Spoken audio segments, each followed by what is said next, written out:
Guess we can magically begin. Magically delicious.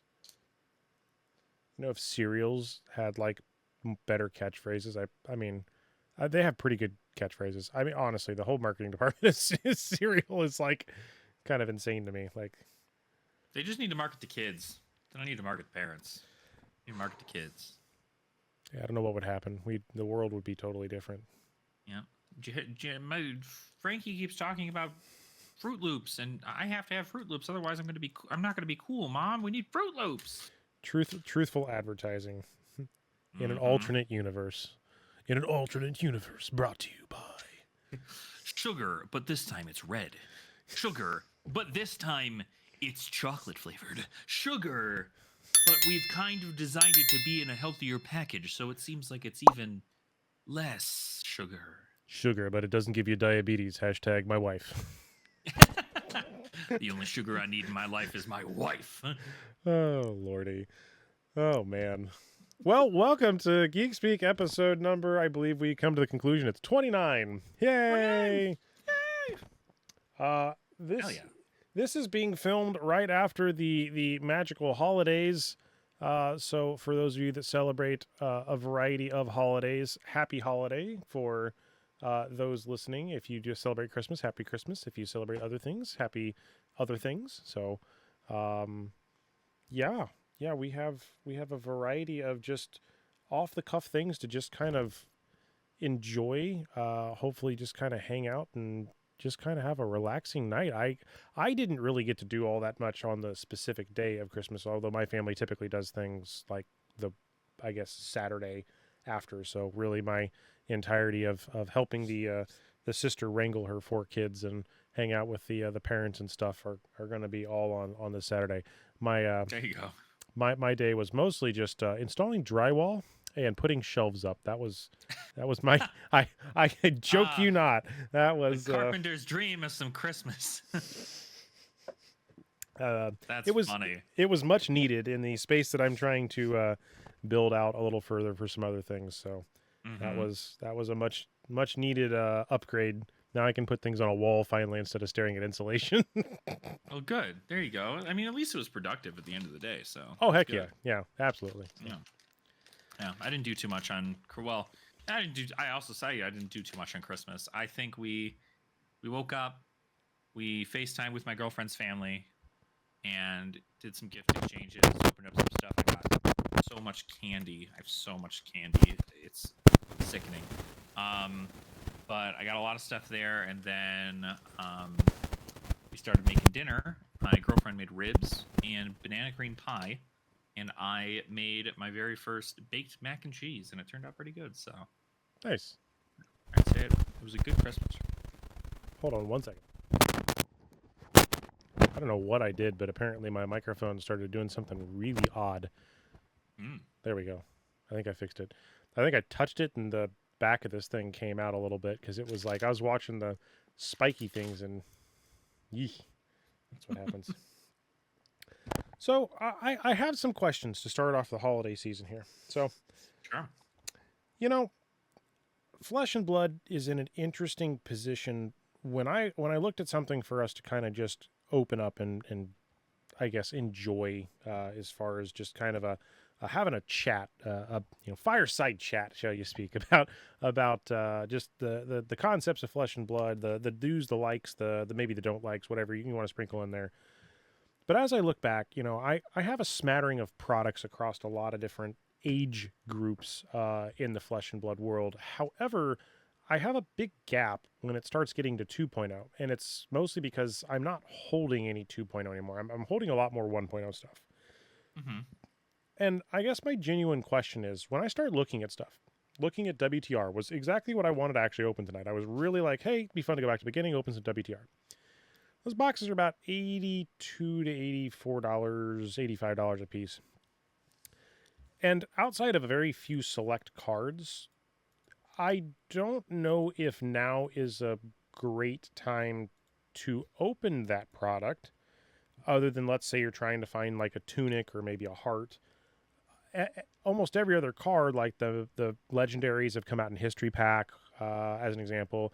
But like they Hmm. basically have banned Tome of Findel for various reasons. I'm not debating the ban piece, but um, outside of those specific cards, there's literally nothing. If you, it's basically if you hit those, the box is other than cracking it to, let's say, play a game of draft or sealed, right? Like Right. that's a different topic. But just for the celebratory like opening component, even the legendaries like Scabskin's only $25, Tectonic's only $40.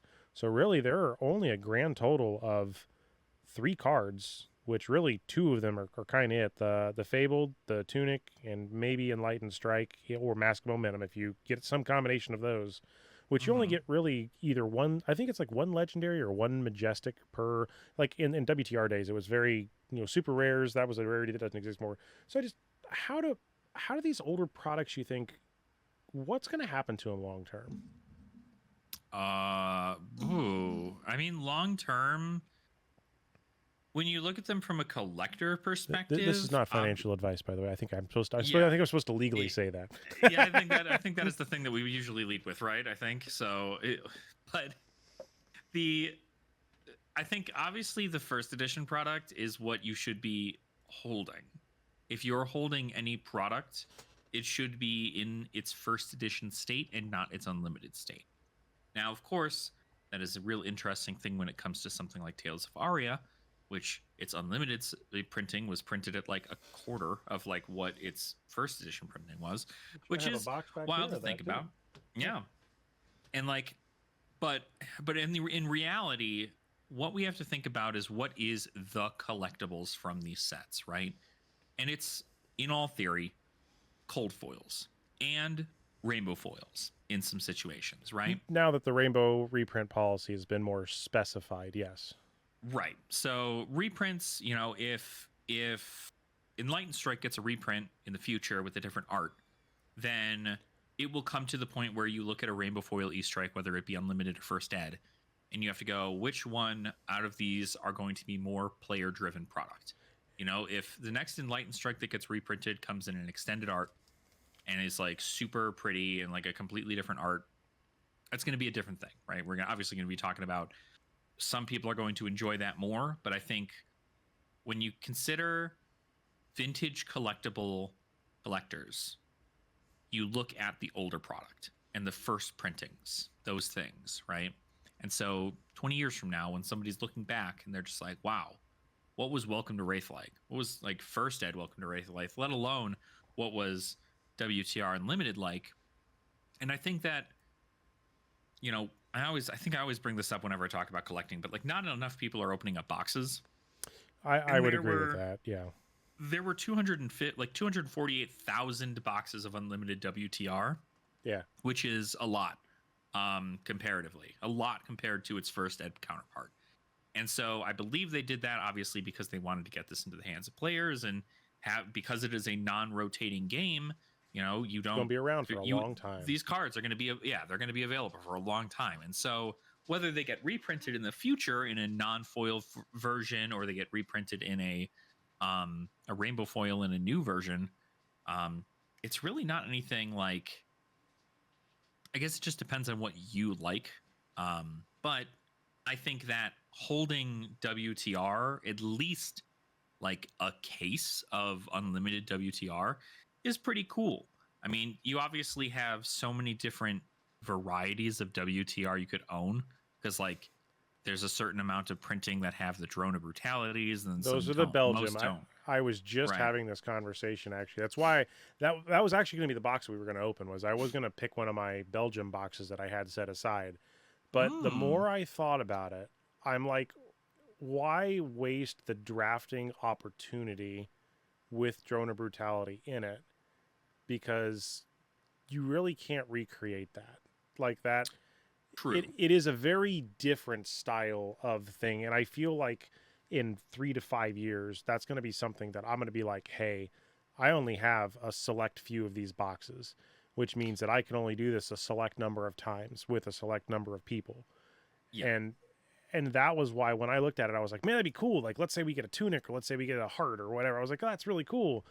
But I feel like those boxes, very similar to what you said, would be better served to enjoy as a group, or Yeah. in a pod.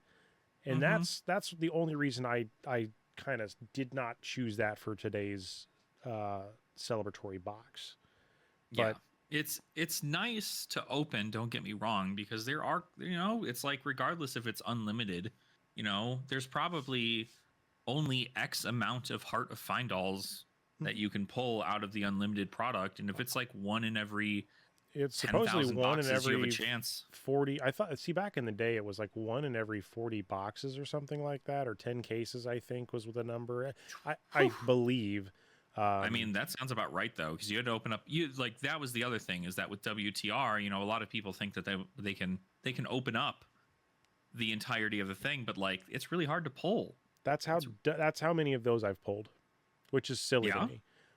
I had one. My first one I pulled was on camera in the kitchen over there. The second Mm-hmm. one I pulled was with my buddy Alex, just trying to explain the game. I just grabbed a random box and said, "Hey, I'm going to start talking to you about it." And then when I was Right. filming that, it happened. The third one was, if I recall, it was specifically a Belgium box, and I was really excited because then I knew I had a Belgium one and I had a Japanese one, and I labeled them appropriately, and I sent them off to get graded.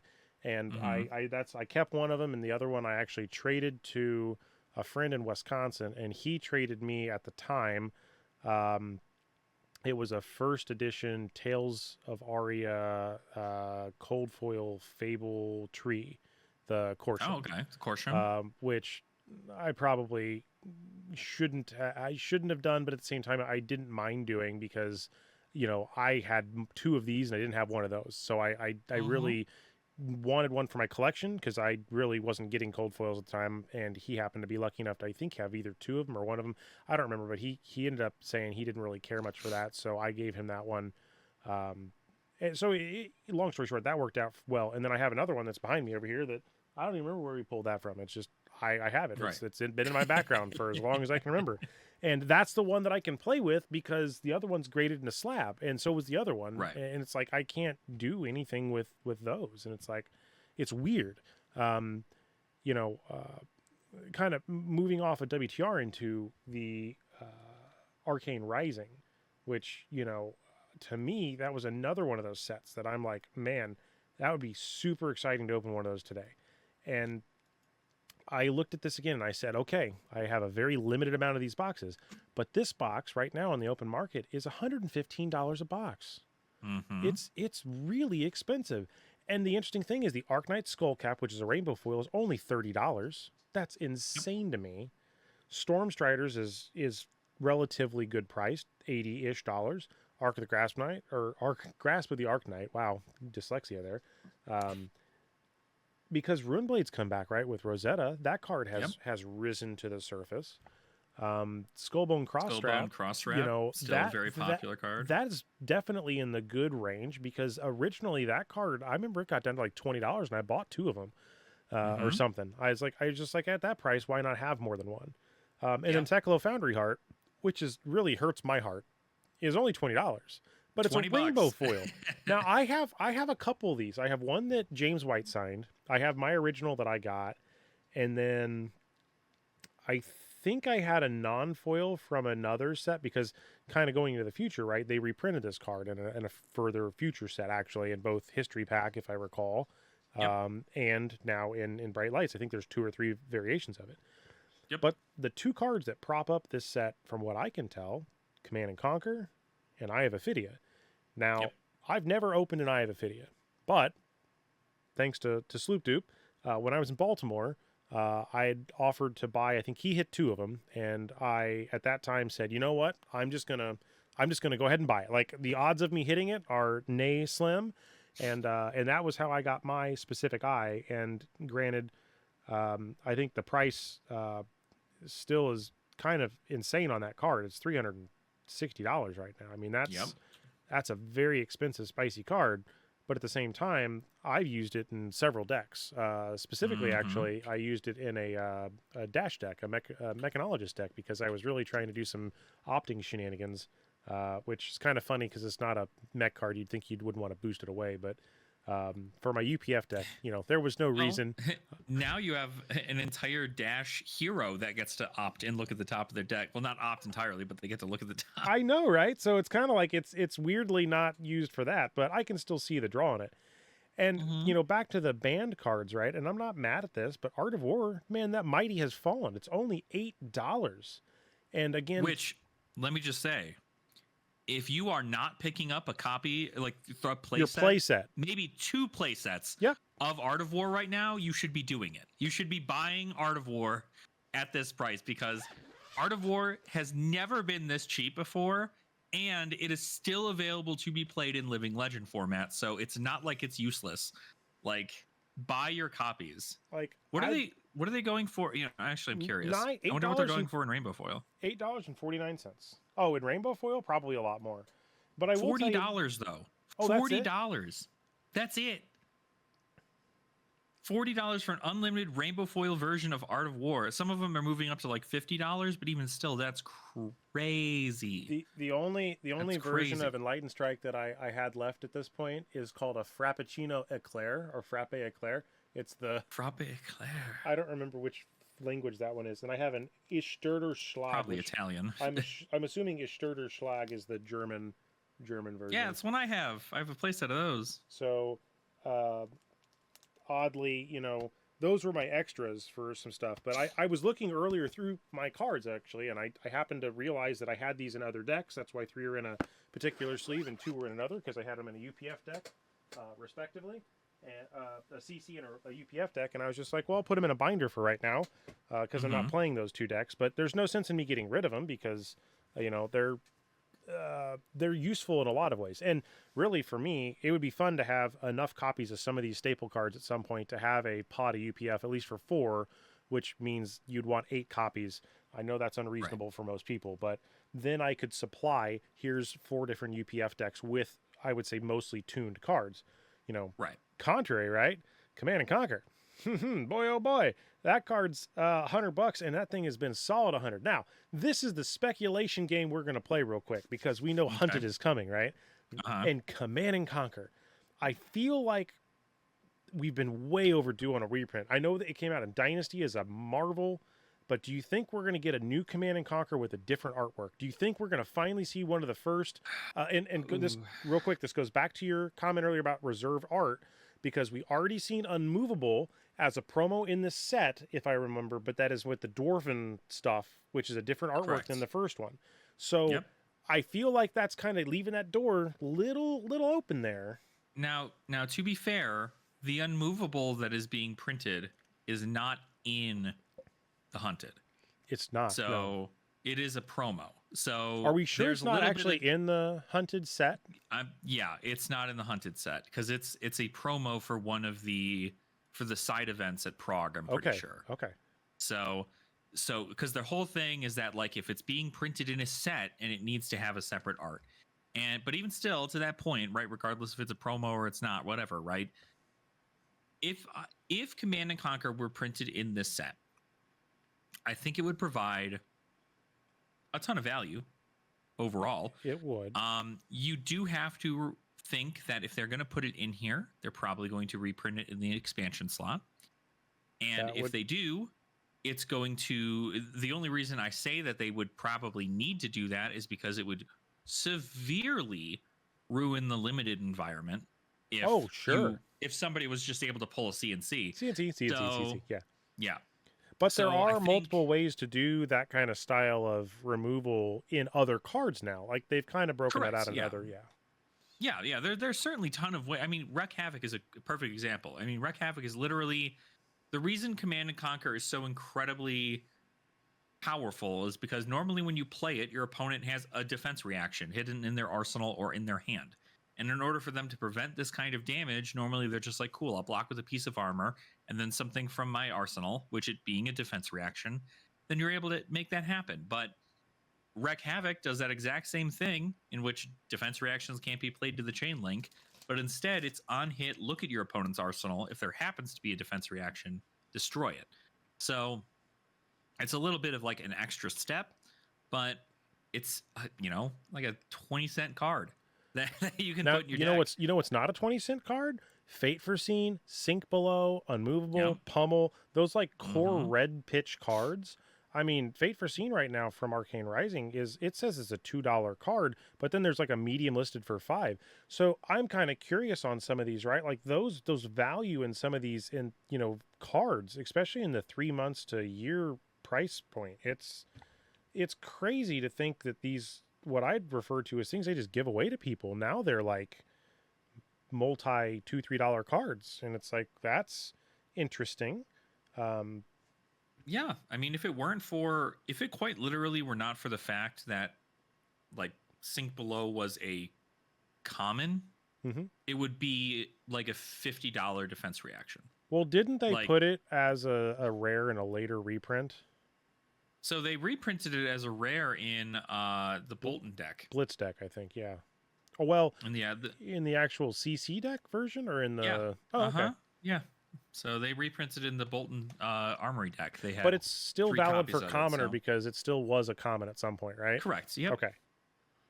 Yeah, but even still, I mean, like that's the thing, right? It is considered a common, and even if it got printed in a rare in a set, it still would be incredibly easy to get your hands on those cards because it's still bulk. But if Sink Below was printed as a Majestic or a super rare in only red, then the card would have significantly more value. Maybe not $50, maybe like $20, but Sure. you'd have that exact thing because it's a generic. It's they're the best defense reactions to have in a deck in most situations because they block out that breakpoint with 1 card, as opposed to in most cases you need to block out a breakpoint with 2 cards. So Sure. it's incredibly valuable. And again, if more people just started opening up WTR, they'd probably see a lot more of them enter the market. But it's not. It's a card that I know that can be reprinted, but I also know that, of course, James White had talked about how they have to design around things like Sink Below because It is does, such a prevalent card, and it does kind of break a lot of things. well, so. and it's generic, so it goes in everything. Yep. Which leads me to my all-time prior. I would say now it's my third favorite set, but Crucible of War. Again, one of those boxes I had sitting in the back. I'm like, man, that'd be fun to open, right? We could again look for the tunic. You'll see a theme here. I really, really was hoping to like, hey, it'd be fun to try to hunt for a tunic, because I do only have one, and that's all you ever really need. But that's all you need. I kind of would like to at some point get a second at least, so that I can say, okay, I can have 2 people go against each other and have it because it hasn't been released in a pre-con deck yet. Granted, you can still proxy it. I'm not saying don't do that, in casual tabletop fun, but there is something nice to just, have that official card at some point if you do. But looking at these boxes, even Crucible of War First Edition is only $400 for a box now. That seems way lower than where it was like at Baltimore last year. I think they were talking like they were like $1,000 a box. So that thing's dropped like 50%. Yeah. I mean, or you can get an entire case for $300, or the box is about $90. And outside of the tunic, it looks like the shards, something people hunt for, and then well, even Viscera is now really popular, so yeah. I still will admit my dumbness. I paid a way more than I should for that because I bought it the day they announced Crucible War out of print. So I paid I think for about $4.99, $4.60. It was right. It was that's crazy. It was right around $500 for that card. So I will, needless to say, that will be going to the grave with me. I will never sell that card. Never be able to pry that out of my cold dead hands, basically. That was my learning mistake on the FOMO mission there. Don't ever do that again in my life. Still beat myself up over that one, but it is what it is. But oddly enough, looking at the card list for Crucible of War, right, there's a lot more Majestics that seem to have interesting values, and similar to another set later, Everfest, they seem to, depending on the hero metas, just pop in value. I mean, a lot of these average cards seem like they're 10, 5, 7. Like almost every Majestic has some value, which is kind of interesting. Like you want to talk about a crazy climb, right? Let me see here. Go ahead and take a look at the card Snag. Snag isn't that that's a Majestic, came out of here, isn't it? a Majestic generic instant that just says attack action cards can't gain power from their own effects or the effects of attack reaction cards this turn. It's a 0-cost blue, right? 94 cent card. Essentially what happened was, back like earlier this year, it was 97 cents. And then people went, wait a minute, this can probably beat new. And the card jumped up from 97 cents to $18 and has now been sitting pretty comfortably at about 11, 12 bucks. That's crazy. So I have a decent number. I think I have like 4 or 5 of these, just from me opening Crucible of War. So yeah, it's. I'm telling you, if you have them, like, it's a great way to go and just be like, oh, I didn't know this card was so powerful. And as long as now Arachne is coming, so there's more assassin like nonsense with the attack reactions. Like, Snag is a great card coming into this meta, and so now more and more people are just picking it up. And so, well, in generics, to me, I'm always going to want to have generics because generics go in everything, even though they may not be better than other things. But right now, for my merchant, generics are my bread and butter, baby. So yeah, it's the availability. That's really what it is. Like, there are a ton of generics that come in future sets that people will look at and go, oh yeah, that's kind of trash. Like, that doesn't do anything. Sure. And it's all it is like 4 years from now, if they're 10 just set like, later hey, is one random card. It's right. Oh, that combo's it's like, real great. This is the best one ever. Like, I can't believe how powerful this card has been. And now it's so hard to find because nobody's opening a product like that anymore. So now it's just like, oh, all right, like, guess we're just gonna have to pay whatever cost this is now. So then I looked at the next set. I said, Monarch. Man, I got a couple of Monarch Unlimited rolling around at $40 a box because can't beat that price, right? Like, that's right. Almost can't lose. The cardboard's worth more than the box. Yeah, absolutely. But I don't play any of these classes. I don't play.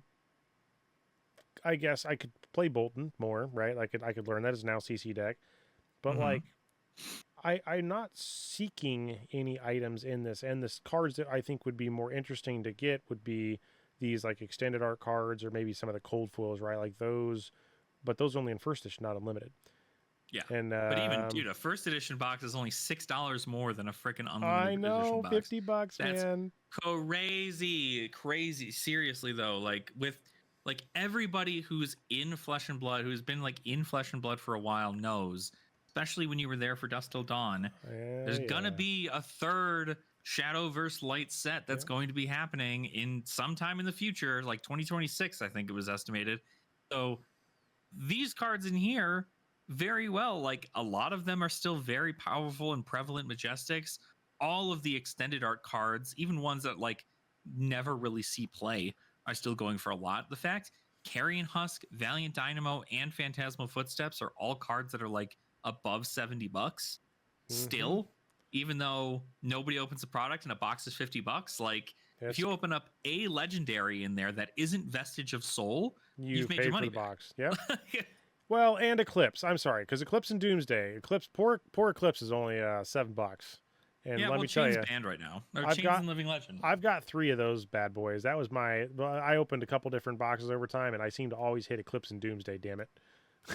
My cold foil was a Doomsday. I'm not saying it's like that bad, but it's just kind of one of those things. It's like, really, like, at least the cold foil Doomsday you can at least do something with, like today. Sure, that's true. In Classic Constructed, but I was more happy for the Rouse the Ancients, Nourishing Emptiness, and Exude Confidence, because those at least are generics, like I was kind of alluding to before. Right. So. Yeah, definitely have a lot more value. Like, the generics will be great touches. Nourishing Emptiness is super, super good. Exude Confidence does great stuff. I think what the heck are some of the other ones that came in here? I can't even remember. So you were kind of mentioning that the first and unlimited is no longer a thing in Fab 2.0. And with Tales of Aria, they reduced their print run very much for the unlimited. And what I was actually doing right before we were chatting was, this is my Majestic stack because I'm trying to build my set. And I was going through and looking at all the Majestics. I'm missing 1 or 2 of the rainbow foil cards, like Blink is one example of a card. And I was like, man, it'd be fun to open one of those because maybe we can hit one of the cards I actually need. And, again, $49 for those things. But even the Fabled is only $50. It is the same price as a box. That is unbelievable. Yeah. People have given up on Tales, which is wild because this set blew up when Rosetta was released. Everybody was like, this is it. Now we know all these cards are going up. And like, don't get me wrong, a lot of these cards, a lot of these Majestics that are in Tales of Aria were like Did go up 50 cents. They were like 50 cents, maybe like 6 months ago. They were 50 cents. And now everybody takes a look at these and is like, wow, Pulse of Eisenloft is $8. Blizzard is $13. Channel Lake Frigid went back up to $14. Now I think Channel Lake Frigid was a little bit more. Oakenold $7. Like it's Oakenold, unbelievable. Terra Sunder. I mean, the value inside of these, if you could get enough stuff to sell. I mean, Crown of Seeds is still banned, but I don't even have one of those. I actually do need to find one sooner or later. I probably should just go buy it before something weird happens. But yeah, it's odd because I would have thought that, you know, even the first edition boxes, again, $5 more, just like Monarch. It's just right there. Yep. But honestly, the unlimited boxes, because they've sent so little of them, right? I'm surprised those aren't more expensive because the 1 or 2 unlimited rainbow foil cards that I need are priced a lot more. Like the Channel Thundersteep is only $2, but one of the other cards that is in here, where was it? It's 30. Like a Blink rainbow foil is $15 for the unlimited version because again, it was less of them exist. And it's just like, holy moly, I really wish that I would have, you know, got some of these before they announced the print numbers on that, because that was like oh crap. So yeah, it's a good lesson in just knowing that if it at least like when it comes to sets, I made a whole video on it on my channel about like a buyer's guide for Flesh and Blood, and it pertains more so to the holidays, but like it can be used literally anytime. Is that like take a look at that sets that have heroes in them that are like mostly living legend, like heroes you can't really play, or heroes that are like super bad into the meta right now. And Tails would be a good example of that. Pick them up. Yeah, just pick up everything in there, because if you can pick that stuff up and you can start getting things like, you know, you get to set up your master set for like under $300, or you get to do like all these other things for these sets, and then eventually, you know, when they come out and they're just like, hey, by the way, we low printed this, or you know, there was a low print run. Everybody can be like, whoa, look at my prices go up and up. But even still, Tales of Aria, like it just, there's not enough in here, and more specifically, there's just not enough to warrant people wanting to be like, oh, I gotta crack boxes. Well, and LSS just did a video. They released it, I think it was today, as of filming, which would be Thursday the 26th, of what they kind of referred to as their product initiation guide, or something. It talked about, you know, the first strikes and the armory decks, and you know, the products that you can get. And it's funny because I was kind of working on a video very similar to that, and I just kind of threw the script out the window at this point, because there's no sense in competing with that, because that's just such a good video that is I'd short, point to the source anyway if I was going to make something like that. Short, succinct. You know, I'm not, you know, going to try to reinvent the wheel there, but it was such a good video. You know, looking at that, right, and what we're talking about here is really that booster box component in that video, where this is kind of my way of doing something within that ecosystem, but not the, hey, you know, first strike deck, which is again great to get in kind of a thing. But looking across these things, Everfest, I mean, that's the next one I'm staring at here. I loved this. The trinkets, even though everyone seems to hate the trinkets. I don't know why they hate the trinkets. It's not so much they hate them, it's just that they don't do anything right now. And so but the moment they do, what will happen to these boxes? That's what I'm curious about. We know what's going to happen to them, right? I mean, quite literally, if it comes to the point where they're just like, all right, cool, right? This is something I always think about, and I'm sure it's something you think about as well when you look at Everfest, is you take a look at all these different items that they put in, all these potions, all these different talismans. You take a look at it and you go, huh, that'd be really interesting to do for PvE if we just took all these things in like a stack, and then we were like, oh, go to the merchant. You could buy yourself some of these things, and they can randomly buy one off the top, and whatever one you get is the one you get. And, you know, if that is something that is implemented in the future of Flesh and Blood through like a PvE mechanic, then everybody is going to want to get the cold foil versions of them if they're going to want to like DM this thing, because they're going to want their cards to look shiny. And the cards are pennies on the dollar right now. So it's worth it. Like, see, this is how I genuinely feel. If there's a cold foil that's under $20 right now, you should just buy it. Just buy any cold foil that's under $20. I don't care if it's an item. I don't care if it's a piece of equipment. If it's under $20, buy it. If you can afford any cold foil under $50, You should buy that too. That goes for Marvels, anything, because those cards are Yeah. not going to be printed in that same way in a set ever again. Yep. So it's incredibly important that, like, if you're collecting, those are the things you're looking for. You're looking for those cold foils. And that's why, like, with Everfest, it's at least nice because this is only first edition. You Yep. don't have to worry about finding an unlimited edition. This is only first ed. So you're only going to get cold foils out of here if you pull things like equipment or whatever. So I mean, they technically have some unlimited saved because they just yeah, the but whole we're never print going to see run. it. But We're never I'm going to not gonna. see it. Yeah, I always hoped I'd If I find one see in it the ever, wild. I'm telling you, if I go to a calling or something after like not going to a calling for like years, if I go there and I go up to the prize wall and they're just like, yeah, so for this calling only, we have for X amount of tickets, you can Everfest get a Unlimited box packs? of unlimited Everfest. I'm gonna be like, dude, I don't care what I got to do. I have to leave here with that box. Like, Oh I yeah, have to leave yeah. here with that. It would be so fun. Mm-hmm. But yeah, looking at Everfest, I thought about this would be fun because there's a lot of extended arts. There's a myriad of really exotic cards in here. Obviously, the Mm-hmm. new shield seems like that's kind of a shoe in for some stuff. Pulverize is super fun. This is the reprint Arknight Skullcaps in here, right? Yep. Imposing Visage went way the hell up recently. Yep. My favorite Silver Palms is in here because that's fun. But like, again, I don't have a lot of this, so I'm like, maybe I should hold off on popping more of that. Which then gets you to what? Basically the 2.0 line where the Uprising world is. And honestly, I love me some freaking dragons, which I know you're a huge fan of this set. Love them. Love them. Yeah. My biggest problem right now is I just don't have much of this. I think I have like 1 or 2 boxes left. I don't even have a case of this left anymore because I just enjoyed opening the crap out of it. Yeah. But there's just so much cool stuff, and this is where the line kind of starts to get blurry for me because I didn't really hold on to a lot of, I'd say, anything not sealed. Hold on is the wrong word, but like, you know, in this scenario here, I've opened everything that I really had left to get all the singles out of everything, and it's just, I almost wish I had kept some of this back because like it's just this to draft this or just have some fun with it would be excellent.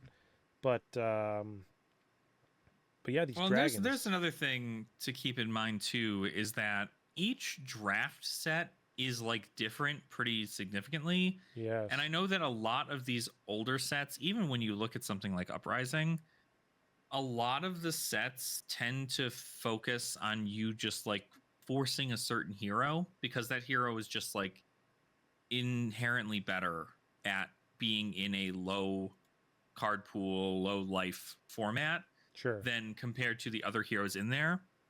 And so when that happens, Uprising is notably one of those things where When you just did force Erase buy. Face become a $15 card? When Rosetta was reprinted and everybody needed talents and elements. No kidding. Yep. How does I pulled 2 Erase Face from my most recent Uprising box, 1 rainbow foil, 1 non-foil. So is it because they lose all class and talents? It basically screws over. Yep. Really?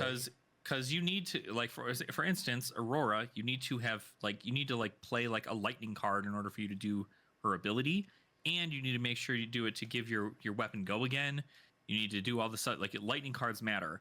And then the same goes for Acilio. Acilio cares a lot about having lightning cards so they can charge up their weapon to give something amp. Earth is really prevalent in it too because Florian cares about how many Earth cards are in his banish zone, and as well as playing things like Decompose cards, where Decompose you need to get 2 Earth cards and an action from your grave into your banish zone. But if your cards don't have any talents or classes, you can't decompose. So if your turn was coming in for a Felling of the Crown, which is a like $65 card right now or something, it does nothing now because you can't decompose properly because your cards don't have talents. The Ashwing Cold Foil is only $5, man. That's pretty cool. Yeah, but the Marvel is still worth a lot. That's what I'm mad about.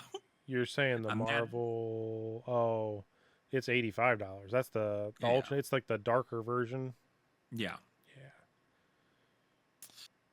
The dragons in the set are, I mean, really, it was just like the opening up a dragon in the set was really, really awesome. And it's just like, it was a great opening experience.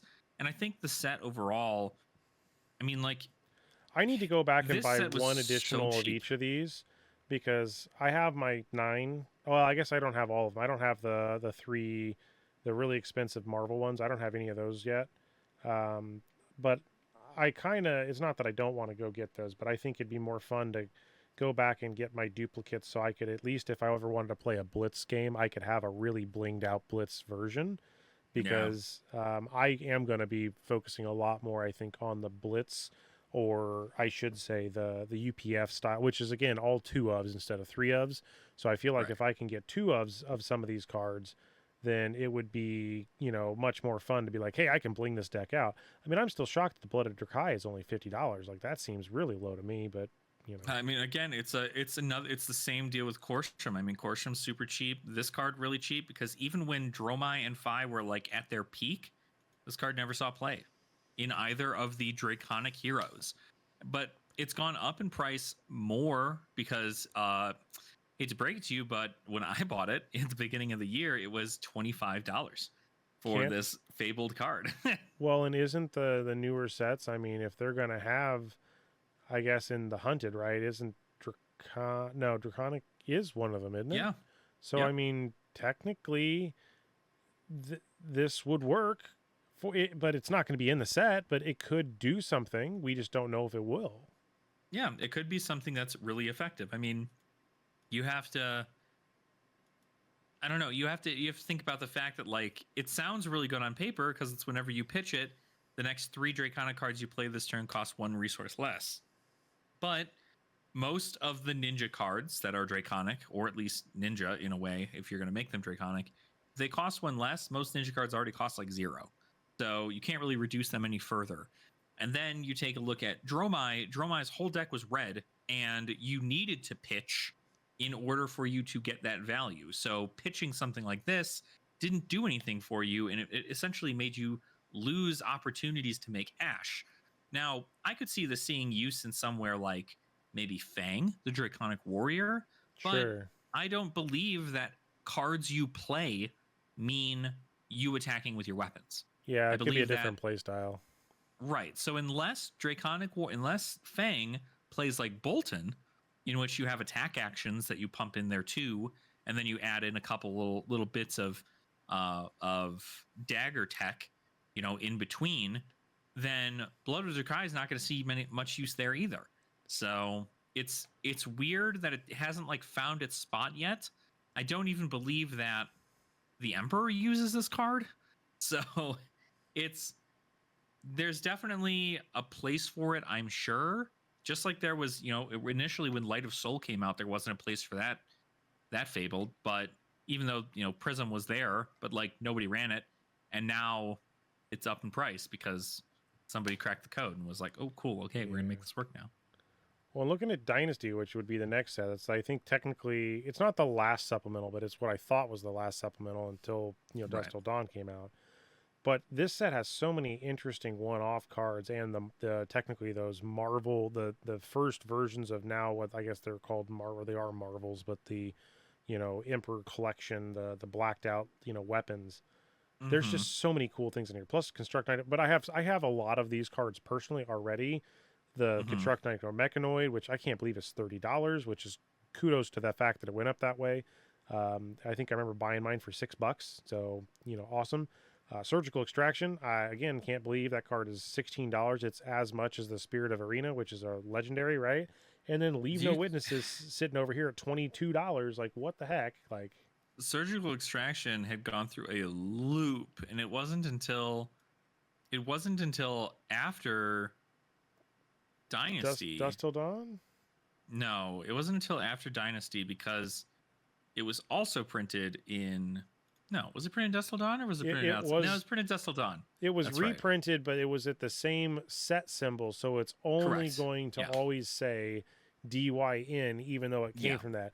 Now, I pulled one from DYN and I put it in a specific sleeve, so I knew it was from DYN, just as kind of a hilarious collector note, right? Like, not that it Mm-hmm. makes any difference, but I am going to put that with my DYN in my Dynasty in my Dust Till Dawn collection, just Mm-hmm. to know. But that's neither here nor there. It's truly the same, but it's just for me. I thought it was kind of funny to know that was specifically from that. Yeah, and that card's done super super great. I mean, like there's so many cards in Dynasty that are just like, again, these expansion like sets, I've like opened much like so Everfest. much.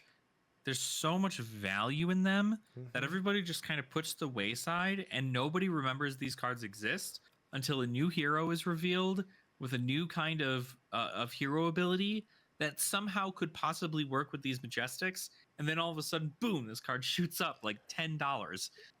I mean, looking at this, man, I still don't have the Marvel Emperor. I don't have the Command and Conquer Fable. I don't think I'll ever have those. If I do, it's only gonna be because I randomly open it in a pack. Like that is the only way I'm Mm-hmm. gonna get them. But I remember opening the Marvel Nitro Construct Mechanoid and was just ecstatic because that was my class, baby. Like that's what I wanted to Mm-hmm. play. Now I was a dum dum and I went and got it graded, so I can't really stick it in my deck. But That is I guess true. when I do convert, right, it is fun to be able to put that on the table and be like, hey, I'm gonna maybe use that as my token. I don't know. I'm sure it's not really allowed, but for kitchen table, I don't think it really matters. But it's just more of a fun thing that I had that. Yeah. Um, But I also, still like, put in this perspective here, like, Rock is only Dynasty booster $40, boxes are the $90. same price as current booster Oh, boxes. I know. It's in Like, that you can still, like, this is still such November insane value 22. coming out of this box. So we're 2 years old on that box, and it's still MSRP Yeah, or close that's to. crazy. That's map pricing. Like, that's really, really good for I this. mean, You know, Merciless like, Battle Axe is one of those cool looking weapons. It's $35. That's Blazing that's the other Yori. thing too. Merciless Battle Axe, Rock. There were things printed in this Marvel slot that were like they've never seen play, and they might never ever see play. But like I know somebody who's collecting Merciless Battle Axes, like every copy they can find. They're Really? collecting every single Merle. Yeah, because dude, if a warrior gets released in a future set That that uses says axes. your axe attacks cost one less or two less, right? Sure. Can you imagine the amount of insane shit you get to do with a Decimator Great Axe build or like a Merciless Battle Axe build? Sure, Like sure, sure. these cards are going to have value. The hero just doesn't exist yet. And so that's Yeah. where it could be the next time we visit Volcor, there could be a Draconic Brute that wields an axe, or well, you'd have to be a warrior. I spent Another Draconic warrior that has an axe. So This is one of those things where I still was sad because I spent way too much money on the Sandskyr Great Bow, mm-hmm. but at the same time, since I'm never really selling it, it's not really an issue. But I look at some of these cards and I'm like, man, I remember spending way too much money on some of these cards, and it's just like I Mm-hmm. bought them at the hype of the height. Like I think I bought the Sandskyr Great Bow right when Outsiders was announced because I Yeah. really was like, I don't have this. What's going to happen? And Mm-hmm. and I think sadly, it. Yeah, 1 year ago that thing was it was only $81 a year ago. But see, they don't go back historically even far enough from where I need to see because there was a certain point where it was pretty crazy. So Yeah, well, this card definitely went up a lot because I mean, the set that came right after Dynasty was Outsiders, Outsiders, yeah, and so that's the reason I bought it. when Sandscour Great Bow, especially something that cares about looking at the top of your deck, Azalea gets announced in another set as a reprint with a whole bunch of cards to help, you know, improve her game plan. Like Sandscour Great Bow obviously was like a fantastic, like, oh man, this might actually be good, and if you buy it during the hype, like, unfortunately, you're just going to pay that cost, and that's it's the rough. But it's why it's really hard to read the market unless you're looking at it all the time. Because if you're looking at the meta and you keep an idea of the meta from the first month a set is released to the last month, you can figure out probably somewhere about a month and a half, 2 months in, what cards you can comfortably buy before they Sure. start announcing what the next set is. Well, So, and funny enough, let's talk about Outsiders. That's what I'm on now. I own zero of this because I opened every single one that I got, and I mm-hmm. sold through everything so quickly to try to recoup what I could from my mass opening on that. Because, like again, Legendary is like equivalent of Abysmal Depths is $8.22. Like, Mm-hmm. Amnesia at the time was like $2-3. Concealed Blade now is more expensive. Like some of these cards have shot up a lot. Stab Wound's Yep. gone up, Knives Out, Dishonor, Give and Take. These cards have definitely gone up. Now, Premeditate, that card I think has gone down. Codex of Frailty has obviously stayed very, very high.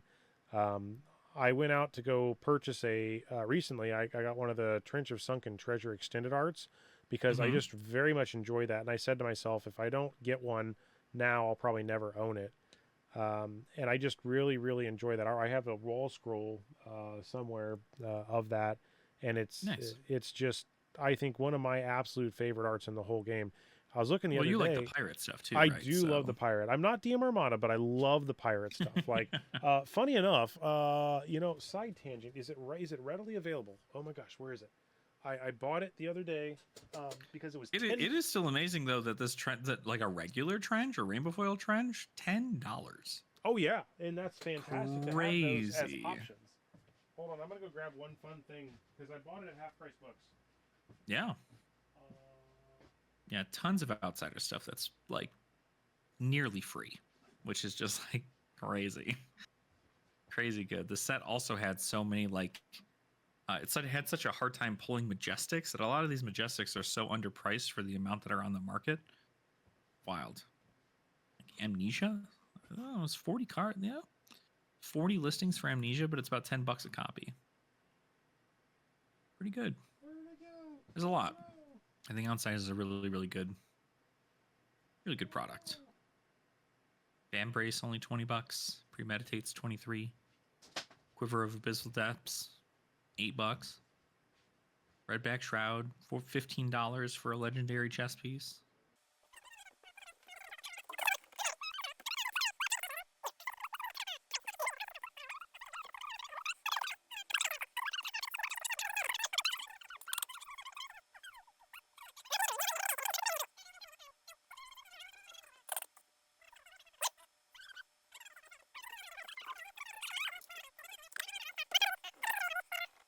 Yep. All right. Not gonna look anymore. It's gonna make me sad. I will find that because that is such a cool game if you've never played it.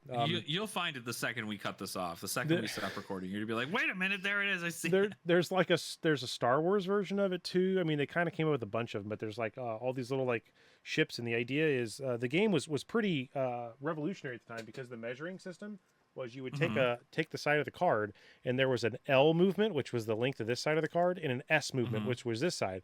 So you could some ships would move like LL, which is two lengths, or an L plus S, or two S's, and you Hmm. could do all these. Yeah, it's like a tactical version of like tabletop battle. It was Huh. really really it was worth looking at, even if you didn't really enjoy the pirate stuff. But it was back to the theme of the trench. It's because it was pirates, right? That was why I got it. Mm-hmm. So. Dang it. Okay, moving on. Next up, DTD Dust Till Dawn. Holy moly, Yeah. that set that we've talked several times about this, but Full of money. that thing just is like kind of money machine go burr. I mean, the dyadic card pace is expensive. All the Marvel Angels are beautiful. Mm-hmm. They reprinted Crown of Providence. Warmonger's Diplomacy entered the arena. Um, and there's just a lot of interesting cards in set. And the funny thing is, back to the Monarch conversation I had earlier, I don't really like these classes. They're not things I care about, but the Mm-hmm. art is undeniably cool. Um, I mean, looking at the price of some of these angels, right? I think is there a total of 10 of them? 1, 2, 3, 4, 5, 7? 6, 7, 8 at least? 8 of Maybe them. 8 or 9. I would find it hard to believe that there's less than. No, there's probably just. Is there 8? I mean, you see 8 marvels. Is there a way to sort by marvel? I can, I think. Yeah, I'm gonna check on the collector center. I'm pretty sure Rarity there's marvel. It says there's 10 total marvels in the set, which, okay, one of so them there's is Leviah Redeemed though. Yep, Levia redeemed. And you know what? I still don't own that dang card. I don't actually own not the Marvel, but just a Levia redeemed. Period. I need to Mm-hmm. get one of those. It's kind of like Tech Levasan. I only Yeah. own one of those. But yeah, I guess there are 8 angels according to what Mm-hmm. I'm seeing here. Levia and Nazareth the Soul Horror. Mm-hmm. Um,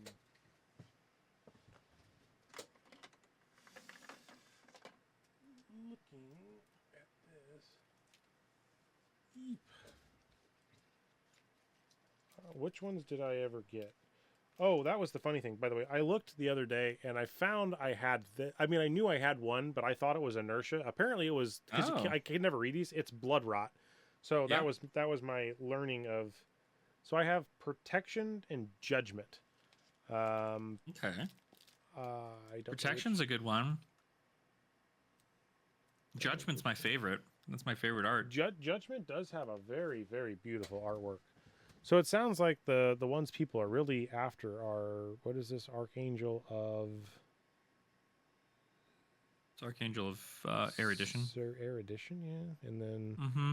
Angel of Yeah, Protection. Soraya, Aegis, Avalon, and Sikhem are probably like the biggest ones, and then of course like Do you know if the lore goes much in depth on this? Because like I was looking at I think it was Legendary Studios and our Legendary Stories, which kind of combines most of that stuff, but I Mhm. didn't really see too much on the actual legend of the named angels. Do you know if that's been something yeah, they I think that's something they touched on. Can't remember where they touched on them exactly, but if you look at, let's see if I look up Herald. I mean, there's data groups heralds that I've Yeah. found, and they talk about the devout, the adamant, the radiant, the beloved, and the steadfast. And then apparently there's a bunch of the Aegis, Avalon, Bologna, Metis, Skedum, if I'm even saying these right. Those are just characters that I've seen referenced, but I thought there was like a lore on this or something. There is a lore if I recall correctly, but I don't think they go into like super duper deep detail. Got it. Um, I think a lot of it is just like I think if you read over Prism's story, a lot of it is like she learns a little bit about these things, like, um, the let's see, what is this here? Yeah, in the it came to pass as Prism was exploring the library's hall, she came across a series of old tomes. Her fingerprints disturbing the almost tangible layer of aether that coated their filigree spines. When she picked up the first volume, the light revealed the seal of the second Grand Magister upon its cover, the pristine gold insignia gleaming softly. The tales of Aegis, radiant and shining, who shelters the city with her wings. The tales of Soraya, shrouded by mystery, who brings knowledge to the people. Of Themis, righteous and true, who balances the scales of justice and retribution. Bologna, the blade of courage, who fights for the good of all. Sikhem, the devourer of evil, who righteous fury blazes through the shadow. Victoria, triumphant and glorious, who snatches victory from the jaws of defeat. Avalon, healer of all healer of all ills, whose light rejuvenates the land. And then Metis, the steadfast steward, who guides her people through times of darkness. Hmm. So those are like the inputs of that, but obviously it's like Prism read a book and that was pretty much it. So but I believe the newer one is when they started doing the lore for the Dust Till Dawn stuff. Like she's able to bring these things to life, right, and utilize their powers, and so that's a different part of the lore there. But I don't have it all deep in my head. Go read the lore, everybody. So after Dusk Till Dawn comes the thing that I guess is of no surprise to everyone else that may know me at all, which is Bright Lights. I'm skipping around the table, by the way. Yeah, it's okay. It's not really a set, so But that is one of the things. That's where I landed on what we were going to open today. Okay. To probably to no surprise to anybody, but there was a reason that we kind of had to take the journey to get to this point. Well, the good news is you can pull a tunic out of this one too. So That was an interesting concept. Now, the funny thing about this is there are still so many cards in Bright Lights that I don't actually own for the sake of my deck that I need to actually build. You know, there are some things that I went out and purchased. I went out and got the Hyper 3 because I didn't have one of those at one point. You know, my very first box I opened, I got the Warband of Bologna. So I've gotten some of those items. I had to go buy the Master Cog because I didn't own one when it was. I mean, it's $40. It was just silly not to. But there are still a majority of these, like I would say staple cards like Twin Drive and Heist, things like that yep. I would need for my deck, or even adaptive plating. I think I have one of them. But in reality, I think I actually need probably two because you can put them in multiple areas. They have modular, and I think there's some things that are going on with it. So I'd like to have more than one of those if I can, right? And those would be kind of some of the stuff that I'm looking for. But yeah, Tunic is also in the set. But honestly, I just love Mechanologist. Now, the funny thing is, I've opened more of this set than I can freaking imagine. I've probably opened like 4 cases worth of this over the course of time. Mm-hmm. And I cannot believe I'm missing as much as I am from this set. It just truly goes to tell me that, like, these are, I guess, Tome of Imperial Flame is a good example, right? It's $55 for an expansion slot card. So the expansion slots, I mean, trying to get like cards from that, like already dead and stuff, it's amazing how those cards just have so much value. It really is. Mm-hmm. Shocking to me. Yeah.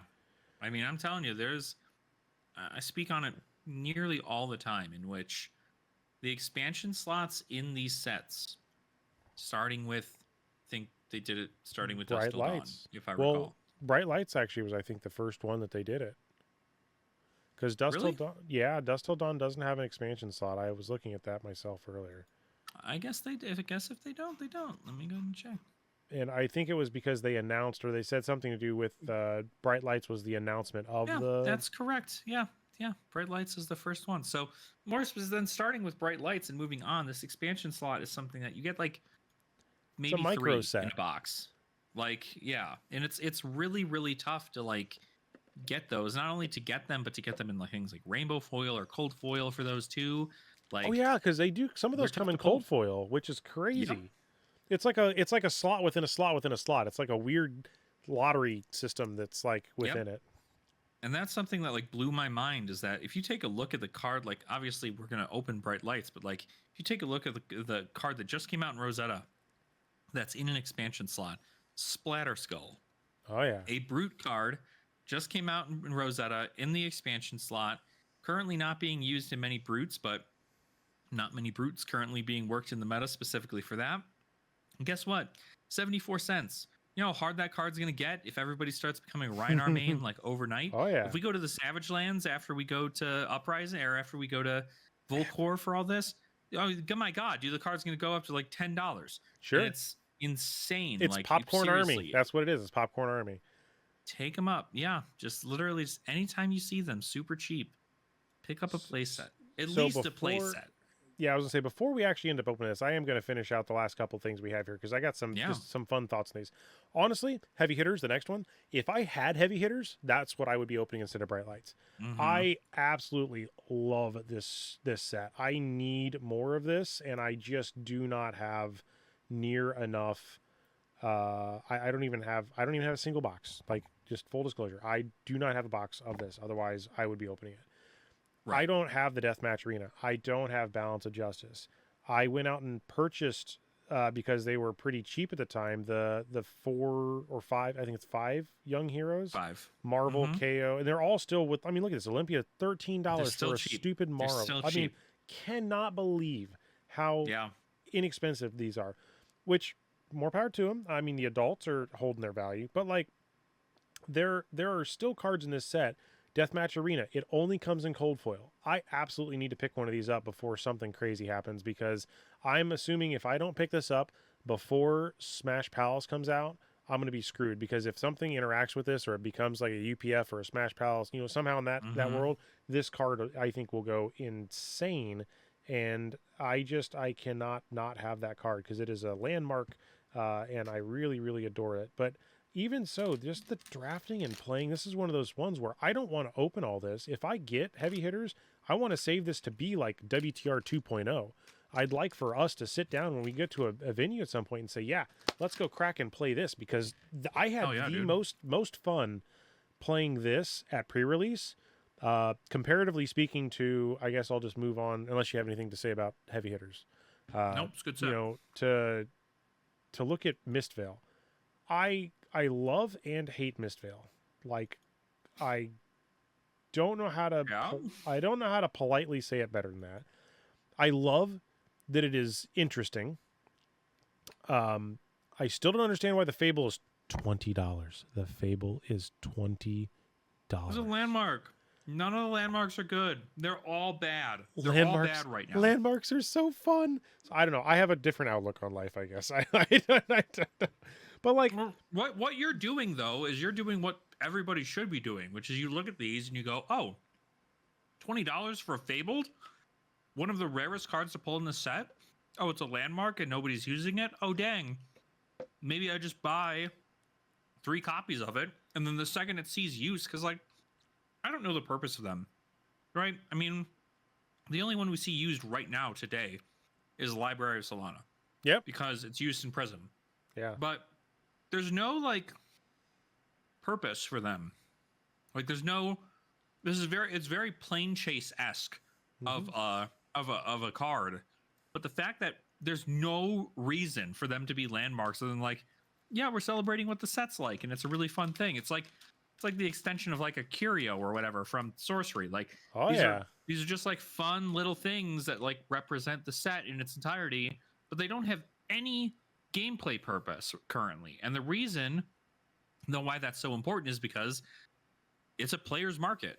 Yeah. If the cards are not seeing play on a regular basis and top 8ing big events, like if somebody started playing new, and in order for them to play new, and it was like the best deck that they've ever played, is they swapped out like everything and started playing Mistcloak Gully with a bunch of other stuff, people would start picking it up, right? Net deckers would go and be like, wow, that's obviously really good. We got to get that for our deck. But right now, they don't have value. So pick them up when they're super cheap. The gold pack that came in these. The Enigma New Moon is only $7.50, and those gold packs were rare as hell. One in every 20 boxes? Something like that, yeah. I mean, I still have one behind me. It's not that rare, theoretically. I just can't believe it's only $7. But I mean, I guess you know what's in it. It's either that or the really super exotic one. But even outside of that, they have the beautiful marvels. I like the marvels. I think the young heroes look awesome. Obviously, Zen, now coming out of, at least for the young, right? Coming back out of, Living Legend and being able to be played for the time being. His marvel's still only $30. The Enigma marvel is $42. So those are relatively more expensive than the heavy hitters ones, but I think it's because these are more in meta. And then I think the new Marvel, just because maybe apologies, but waifu tax, I mean, that's the only thing I can think of on it, is you're paying $60 for that card, which, is $60. I could have bought 3 or 4 of the, I guess, heavy hitter heroes. So it's intriguing that just the 3 heroes in this set will cost more than me buying the 5 heroes, I think, from heavy hitters. So interesting. Well, that's mainly because for people who can't afford the adult version, they're going to buy the young to bring their armory. They're going to buy the young. Yep, that's what and it is. Weakest Obviously, link, you can't do that for callings or anything. But weakest link is $70. That's a generic. I think it's an expansion. I pulled one last Saturday. I pulled my very first one. Congrats. I was like, God damn! I made my money back on a fucking Mistveil box. It was good. Stonewall Gauntlet. I need to buy one of these because it's only $30 and it's a generic. I don't have it, and I really want to keep at least one of every generic. That's kind of a requirement going forward. Every class can use it at least once. And then I guess wrapping this down, we got Rosetta. That's the latest and greatest in the world of things that exist, and there is a lot of cool things in Rosetta. Just a metric ton. I mean, I don't understand why the marvels are so inexpensive at the moment. That's something I'm still not quite sure. I mean, I get it. It's a player market, so like they're not being played. But I mean, you're talking, there's some of these marvels that are $10. There's a Marvel of Forethought for $7.17.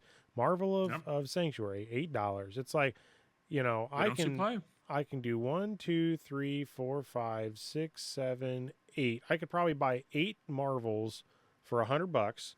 So I would know I'd get 8 of the, how many marvels are in this? 23 in the set. So if I'm doing set collecting, that'd be a nice thing. Now only 20 people can do that because there's only about 20 of each of these listed. Then you start getting to the heroes. They're about $20 a piece. So there's 1, 2, 3 4 heroes, 5 heroes, because you have Briar. Ooh, the Briar Marvel's now $40. That's gone up in price. That wasn't $40 recently. These are also for the young versions, mind you. Young, so. Yeah. Sorry, I'm strictly talking young for my purposes. Right. But even just to have one of each, I mean, I mean, shit. Even the fact that the adult Briar Warden of Thorns, is $114 for her Marvel And that looks is beautiful. cheap, cheap, cheap. You gotta pick that up. It looks really good. Now, here's my question. I remember there was an errata because I found a token when I was searching through stuff that had like an errata on it earlier. Mm-hmm. Yeah. Is this version also the errata version? It'll this be the errata. correct version? Like, It'll be errata. what was the original? And I feel like I should know this. Somebody's probably going to give me a lot of shit over it. But like, I have this Briar. It's just a rainbow foil promo that Does it look a little bit like this Briar? does that card have the errata text on it or no? Yeah. Whenever an attack action you control deals damage to an opposing hero, create an embodiment of Earth token. Yes. That's what mine says. Whenever you play a second non-attack card, create an embodiment of lightning token. So what was the first version of this? First version was, if I recall correctly, it was pretty much, it was errated to make sure that she didn't get multiple embodiment of Earths. Because what happened is, whenever an attack action you control deals damage to an opposing hero, you create an embodiment of Earth. What that meant on paper was, hey, this card, anytime you hit with an attack action, you get an embodiment of Earth, which means that you could stack like 3 embodiment of Earths and then have your action cards blocked for like insane 6 amounts. Got it. Okay. It's a crazy amount. And so what they did is they just changed it by changing the overall text. I want to say what they did was, let me see if they actually have it on Fabrary. Yeah, that was actually where I was about to go look, actually. Because if I go all the way back to... I don't know that they specifically have it. Well, it'd be from Tales of Aria, right? Yes. Lexi... No. Yeah. Well, so... It looks like... Yeah, okay, yeah. So they changed it to be the first time an attack action card you control deals damage to an opposing hero this turn, create an embodiment of Earth token. So that's what they changed it to. Oh, the first time versus whenever an attack? Versus whenever, yeah. Interesting. Yep. So, and that's just so that way they were just like, it only happens once. It doesn't happen multiple times. You just get one, and then you're good to go. So, got it. That was the change. But I mean, it makes sense if that's the fact. Yeah, it was of busted that, as so. hell. It was busted as hell. It needed to be changed. All right. Well, I guess if you want, we can have some fun. Packs. Content creator map. Yeah. I splurged. I found somebody that was offloading one, and I said, "Hey, I'd like to procure that." And I spent some coinage. This is my heavy hitters or Rosetta or whatever. I bought this instead of buying some boxes. So I was like, "Yeah, I'll do that," because I feel like it would be a much. I don't know. I'm gonna get a lot more use out of it than I think that individual is gonna get use out of it. So that's neither here nor there. It's my favorite playmat right now. I don't think I'm gonna change playmats, even if I got the like Marvel Dragon mat from Uprising. The fact that I got a map from LSS directly. Yeah. You should maybe go have James sign it, right? Like, oh, dude.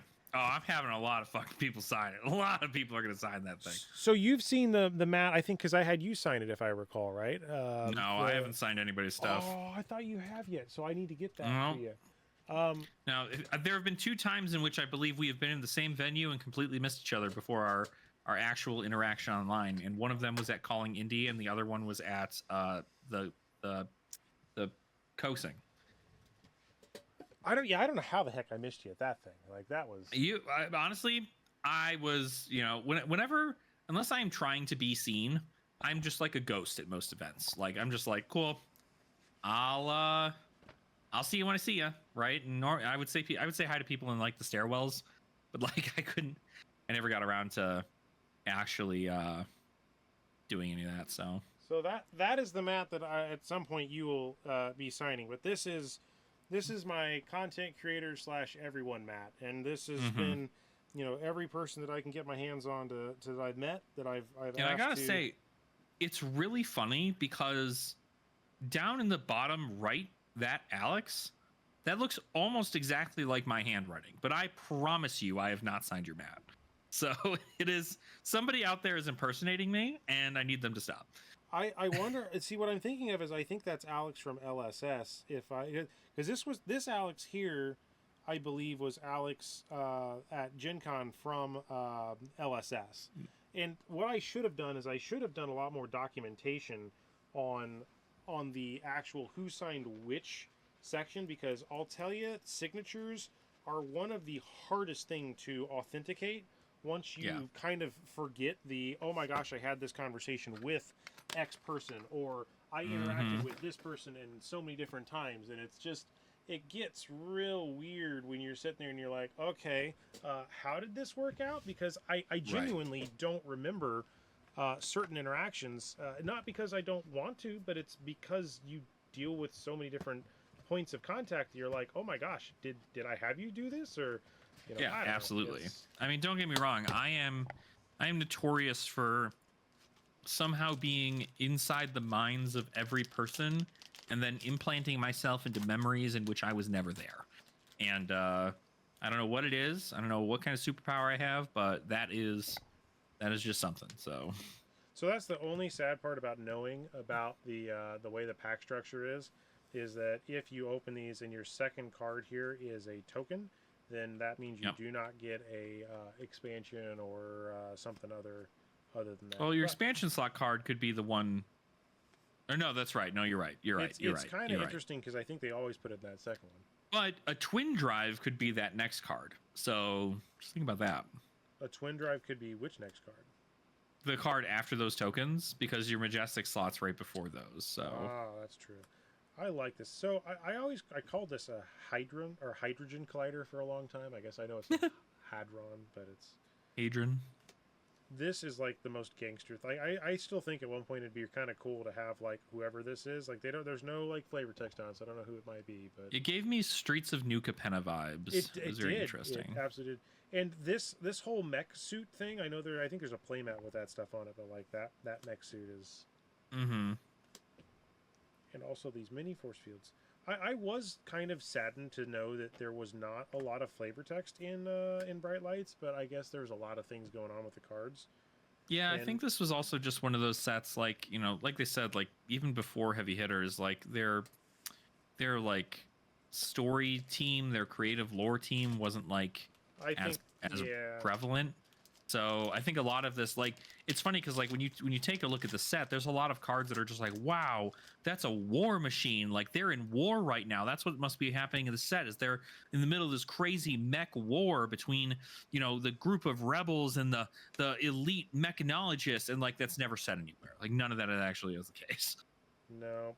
And the cool thing is, for me at least, right? Like there's so many interesting cards that even the commons, and like if I remember right, isn't this is Carol, or like Carolina did a cosplay, and then that got on the card. So like I'm so excited that over time I've been able to kind of know some of the stories on how some of these artworks happen, or kind of where they come from, because when you start to know some of that stuff, oh, there we go. I don't even have that card. There you go. Street enforcement. Evo upgrade. So this might be okay in That'll be for Teklo, more than likely. I mean, it's really only defends, so It can defend for 5. It's a block that blocks for 5. That's pretty crazy. And it's blue, so yeah. I mean, that's not a bad option. Definitely could be crazy town. Yeah, especially when Teklo just wants to block things. 2 backs, so we're not going to know anything. So you're in a good spot. Could be a crack bobble, baby. Outpace. It could be a crack bobble. How about that? Sandy shoe. I'm a sandy shoe. Full tilt. And some of the artwork in here, like, I mean, it just screams like, pirates or like mechanized stuff. I'm actually surprised we don't have, I would say, a lot more in the fantasy realm. Like, after playing more and more D&D, I'll come back to Hyperdriver.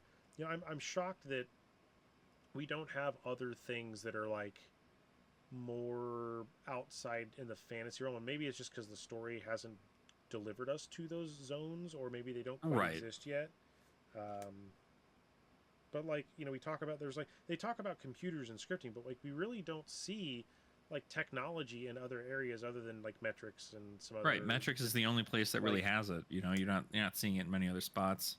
and this was interesting too, right? Because this was one of the it's a reprint from Arcane Rising, I believe, right? Yeah, yeah, Yep. yeah, yeah. Yep. That's right. But it's only a non-foil, so like there's no foil opportunity in the set. Right. Well, because you got to remember, it was also reprinted again in Dynasty. That is true. So it's and actually its third reprint. and some of those had cold foils, if I remember. Yeah, the yellow and the blue did, I think, because it was only printed in red, if I recall. So you got messed up. That's just two pieces of armor. I got protoed, baby. See, that's how it gets me with some of the Mistveil stuff, because those Crouching Tiger tokens tend to come on just like a regular card back. Yeah. And so every time I'm just like, ooh, that's a hit, that's a hit, that's a hit. I flip it over. I'm like, nope, that's a Crouching Tiger. Symbiosis shot. We don't know. We got a mystery backer here.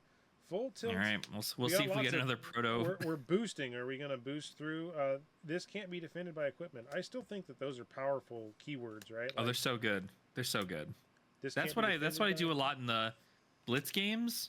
In Blitz, I just play a whole bunch of your opponent can't block, or like this gets additional power if your opponent blocked with armor, and then I'm just like, cool, okay, your whole strategy of like keeping your hand with armor bad. I still think the whole item with no defense is a really weird position for mech to have, because it seems that like I don't know. I mean, you're not defending with an item, right? You're defending with like an ability. I like this for Max and and to think about it, for boost gets +4. Like even if you don't do much, you could be like recharge something big. That card is insane in commoner. Torch attuned, miniature, the force field, and a proto head. For base. You got the head. Boop! It went kaboom. Yeah, I don't know, man. I hope there's more crack shuffle play. I mean, that was one of the things I was going to do, is kind of, try to preserve some of this for crack shuffle play, but I think there'll be plenty of it. So I think with everybody hating on this, that this is going to be the least likely set for me not to be able to find come 2-3 years from now. Yeah, you can definitely. I mean, don't get me wrong. I'm always kind of like a sit on a case of it and it's whatever, but with it being only mechs, this is a set that only people who want mechanologist stuff are going to try and open, and so boom, baby. It's kind of one of those things. Yeah, and I mean, somebody like me that is, I don't know how many mech heads are out there. I'm sure there's a decent chunk. There's a lot. There's a lot. We have a couple locals that are like pretty big into mech. So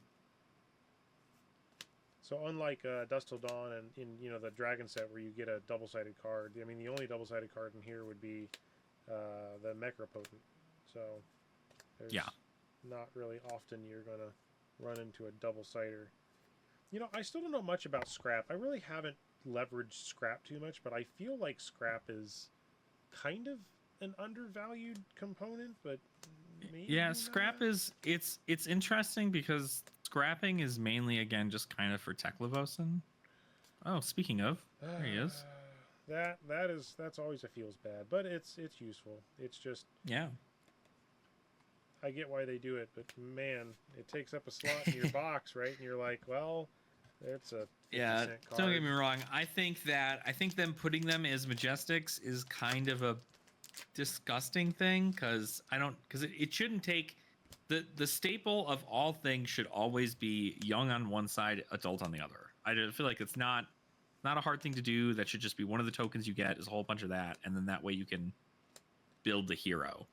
This card, I really enjoy this card. Like, yeah. I don't really know, like, I mean, it's expensive, but like, gets the job done. Overpowered. Polarity script. Oh, hey, we take that. Cool. That's interesting. We take that. So that means that pack extended art war machine. Yeah, that's pretty sweet. That card's cool as hell. Pew pew pew pew pew pew pew. Dare I ask what? That's a $25 card right there. Oh, sweet. I was gonna say, I'm sure you probably got the prices pulled up somewhere. I do have them pulled up. Oh, just in case you don't know how much you need to freak out over it. Oh yeah, I mean, I freak out over cracked bobbles, so like I'm the wrong person to be like. You know, that is true. That is true. yeah, that's true. Well, then it's for the people watching at home.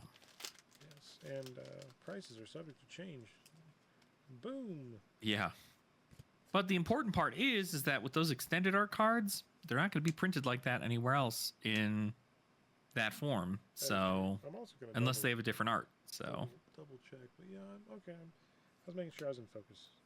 Hyperdrivers, under loops, megahertz script. I wondered if this was proper. Like I was trying to figure out if MHZ with capital MH is the correct way to do it. I don't know. Like that was kind of being. I'm surprised Carolina doesn't collect these. Like just try to get a bunch. Maybe she does. I don't know. Oh, she cosplays this. She cosplays so many of the different cards. I'd imagine any of the cards are probably like, you can go up to her and she'll sign them and stuff like that too. So. Yeah. Oh no, I can't get it. Uh-oh. It's ripped. There's a singularity in that one. Nope. It's a. Oh. It's definitely not. It's a no box. But maybe there's a twin drive in that thing. So where would you say? Oh well, I mean, for the Majestics, then it would be Zoom call. We're not on a Zoom call. Sorry, we're on Discord. But the Majestics would be either in that foil slot you can get a Majestic, or the slot before that one. Because it's only in it'd be. It's only in the rare where you would find the rare slots. You can get a Majestic or that. Now, obviously, you have the Majestics that are in the expansion slot, but. Which also, like, the amount of Majestics you pulled have been, like, not a lot yet, so... I have only hit 2, and we are over halfway through the box. We're over halfway through the box? If I'm mathing right, in my There's head. no... I feel like you only opened, like 8 packs. Hold on, I'll double check. We'll confirm my insanity here. Smoothbore, that's fun. All right, so we're double checking the amount of foils I have. 1, 2, 3, 4, 5, 6, 7, 8, 9. Oh, I lied. We're just now getting That's halfway. Right. That's right. I apologize. I'm like, there is no way you're halfway through the box already. You've like, unless every single one of these packs are about to be hits, like you're probably not through. 3, 4, 5, 6, 7, 8, 9, 10. This is supposedly pack 10. Nope, 11. Pack 10. 11. All right. So this is pack 11. This next one here, this is my halfway. That's my halfway. Gotcha. All right, so we have one backwards card. Ba-dum-bum-ba-bum. We got a fit. So, okay, explain 0. Okay, I still do not comprehend why we have 0 to 60 and 0 to 50. What do you think the thoughts in the design world were to get us to the point where we needed this card? 0 to 60 is far too powerful for limited, and 0 to 50 is just a less powerful version of it. But it is allowed for more go fast, cost nothing cards in constructed. So, ooh, fabricate, that's good.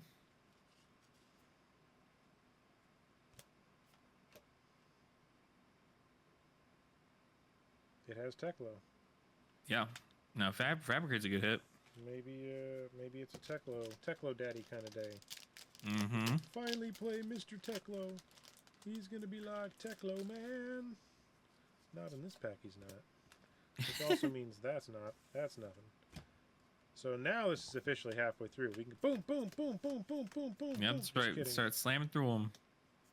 Get those cold foils. Get those really unfortunate. God, look how beautiful that goddamn rainbow foil is. I know, but the red. It's the red. Lee.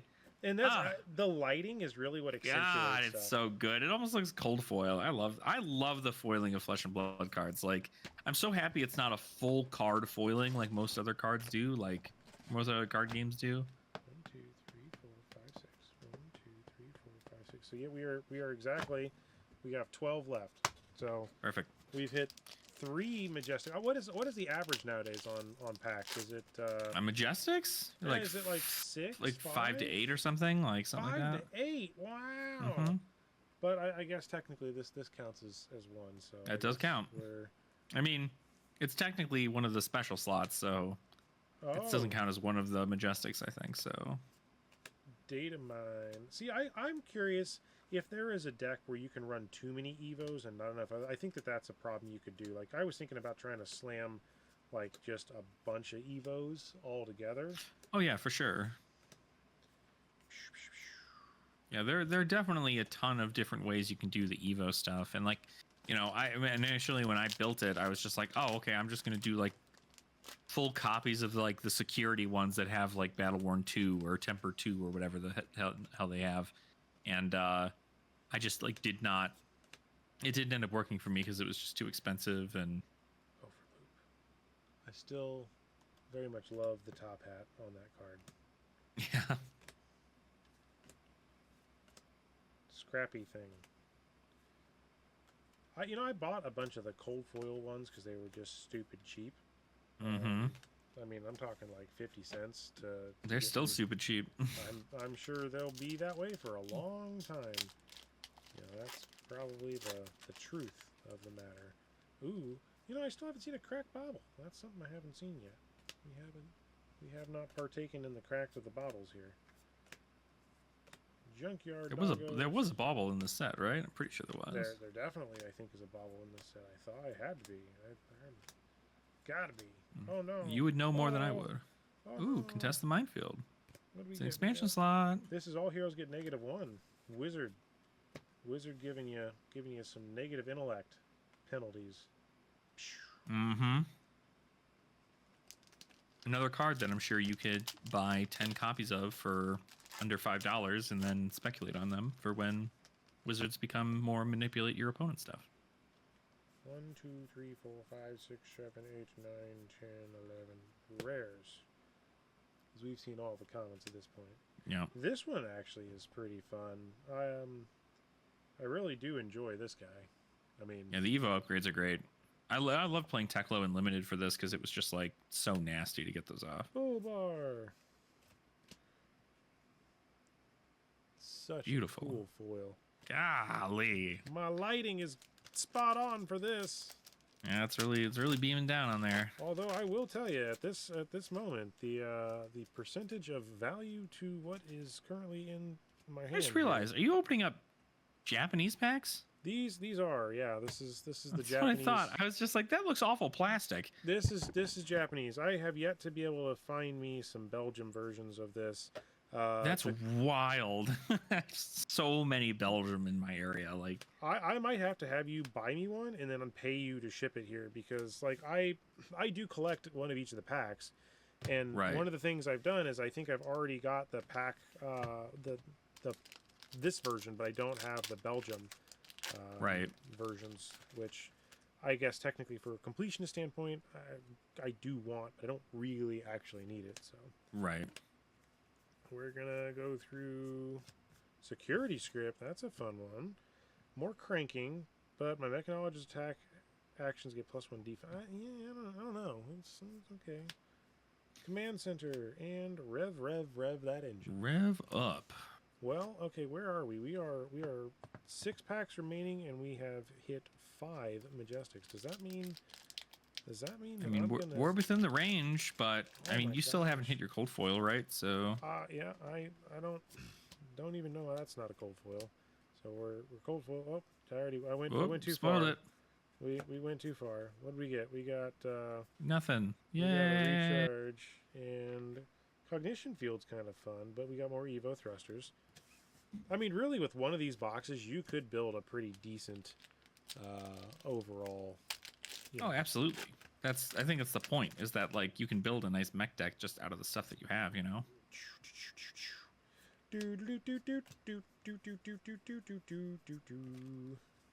Evo cog splitter. Ooh, medkit. That's the first one of those I think we've seen this video. Yeah. Action, put this in the It's a bottom. fun one. So, I mean, could you find a way? I mean, you'd have to. It costs 0. Play it. Action, put this in the bottom. I feel like there'd be a way to like just keep gaining life.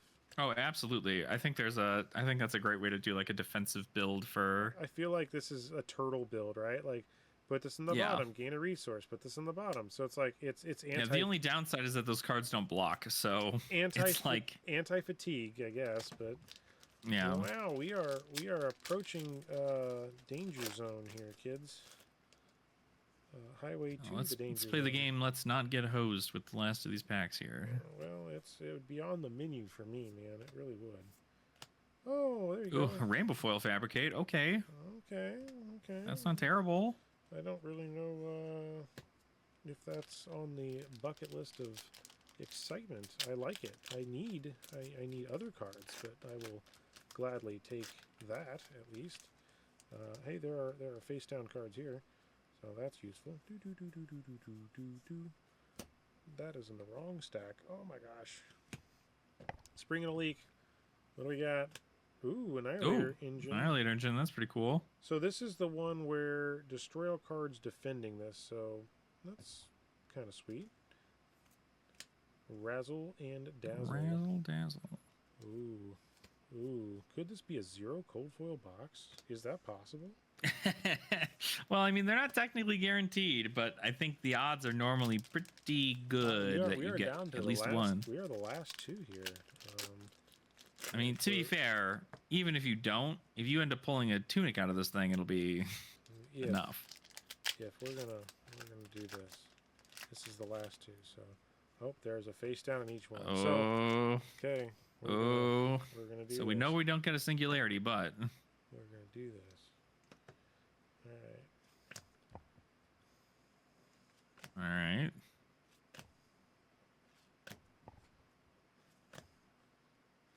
I feel like it's a pack war with myself. Yeah, right. It's like, which one of these packs are going to be worth more here? Yeah.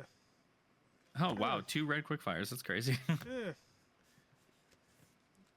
I did a video at one point where I used to do, and I haven't done it in a while, but it's the, I put all the packs collation side by side and try to edit them all to where I'm flipping them at the same time. It's a giant pain in the butt to do.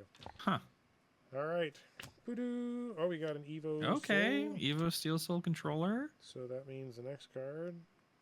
Do. Okay. All right.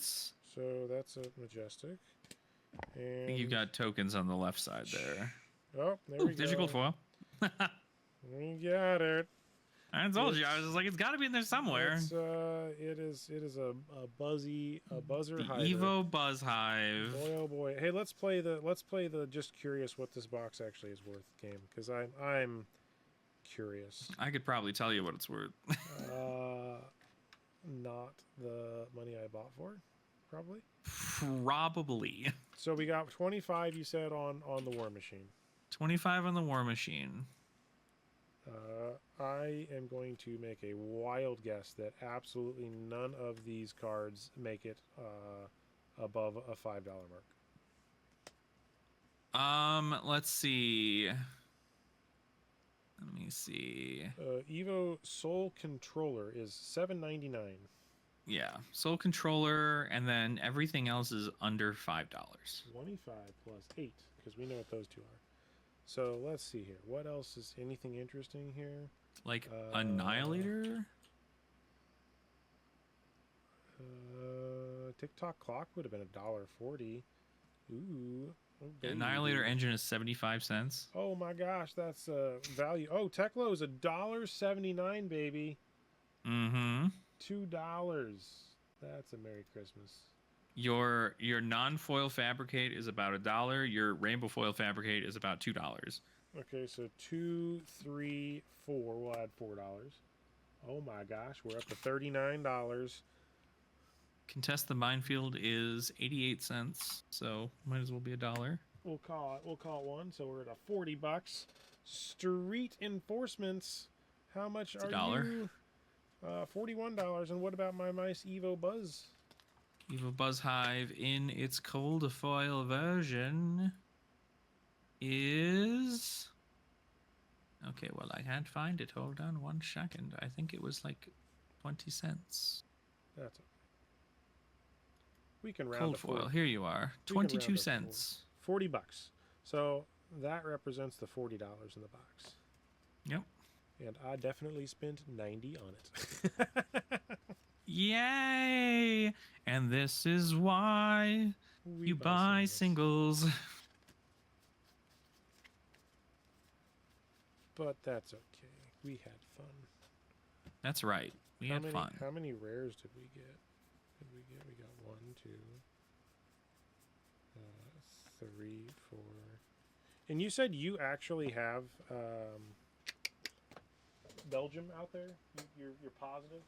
That I'm aware of. I mean, like every single box I've seen of people open have been like paper packs. So we'll do a bonus round. I'm gonna throw 3 of my Bright Lights art pack here to see if we can bless ourselves with anything useful on this festivitous occasion. Okay. We have 1 that is in the plastic Japanese and 2 that are in the paper. So which would you like to see first? Let's just open the Japanese one first. The single Japanese. Got it. I will tell you that I cannot begin to convey where these came from because I don't actually know. I don't know how long I've had them.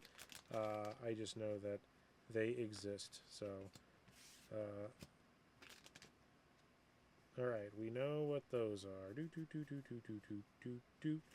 We got a Gigawatt, a Liquid Cool, and a Rev Up. Okay. Well, all right. we tried. That was a all right.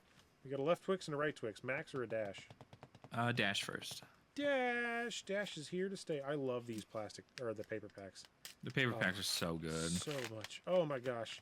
That's like I just made myself so much happier opening paper. I know. They feel so much better to open. And the card stock is very different. Yeah. All right. Hydraulic. Big shot and money. Nope. Solving shield. It's all on you, Sir all Max. Right, up to Max. Mr. Max. Full foil singularity. Oh, I don't know about that. Nope.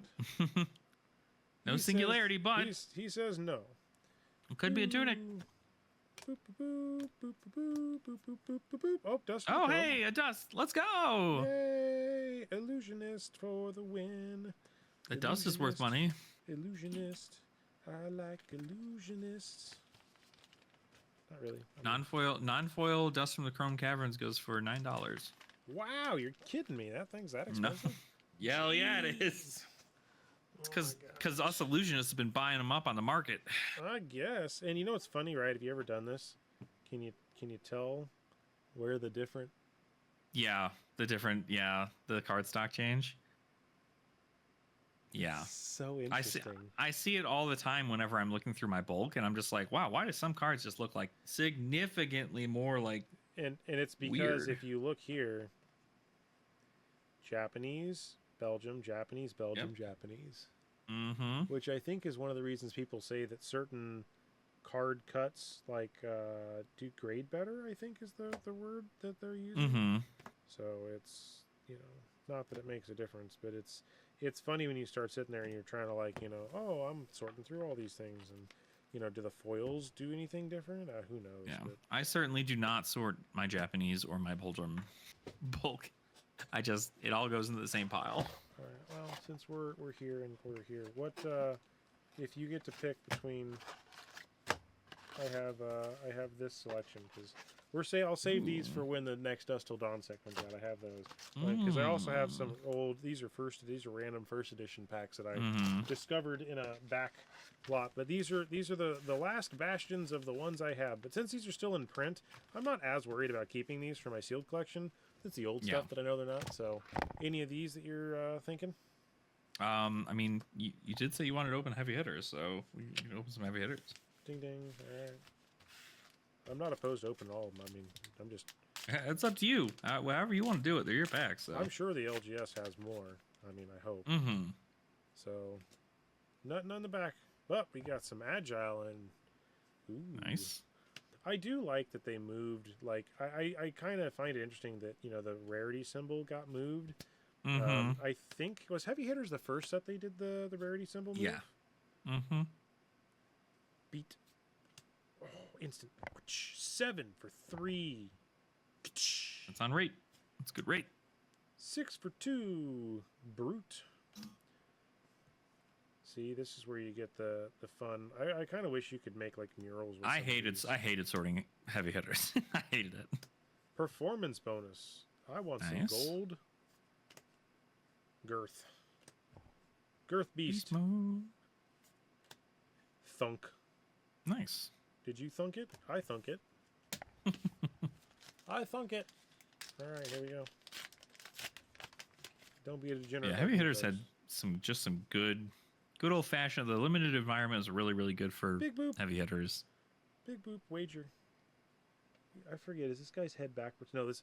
I was like, oh, it's just some of the just. This stuff is just so fun. Like there's just. Mm-hmm. I can't get over the quality of the art in this set. Like. Yeah. That'd be something fun. I don't know if LSS is willing to do that, but like have an actual art gallery like online where you can like blow up the images and look through. Hey, we got two. Really? I don't know. Maybe. Two of the same. What is the deal here? Nice. Like Okay. This feels like a repeat pack. Rawhide. Ooh, that's cool. Mage Might. Lots of gold. Less pop in the foils in this set. I don't know what. Well, it's also it's more of an accent foiling than it is like an actual like full foil. So it all depends on what they decide to accent, right? Would you want to go in set order then? Mistvale and. Oh yeah, we'll just do it in set order then. Yeah, So that'll give us a little variety pack of something fun. Ooh, paper. Oh, there's that crouching tiger. see, sometimes I just flip the whole pack over and I'm just like, I'll just deal with whatever gets to it. Oh wow, that was a good cut. I almost did it. Oh, what is this? Almost That's did cool. it. Yeah, Tiger Form Incantation. That's a beautiful foil. Essence and wind. You notice that little chakra. bird in the bottom right of that Tiger Form Incantation? That one? Yep. Little guy.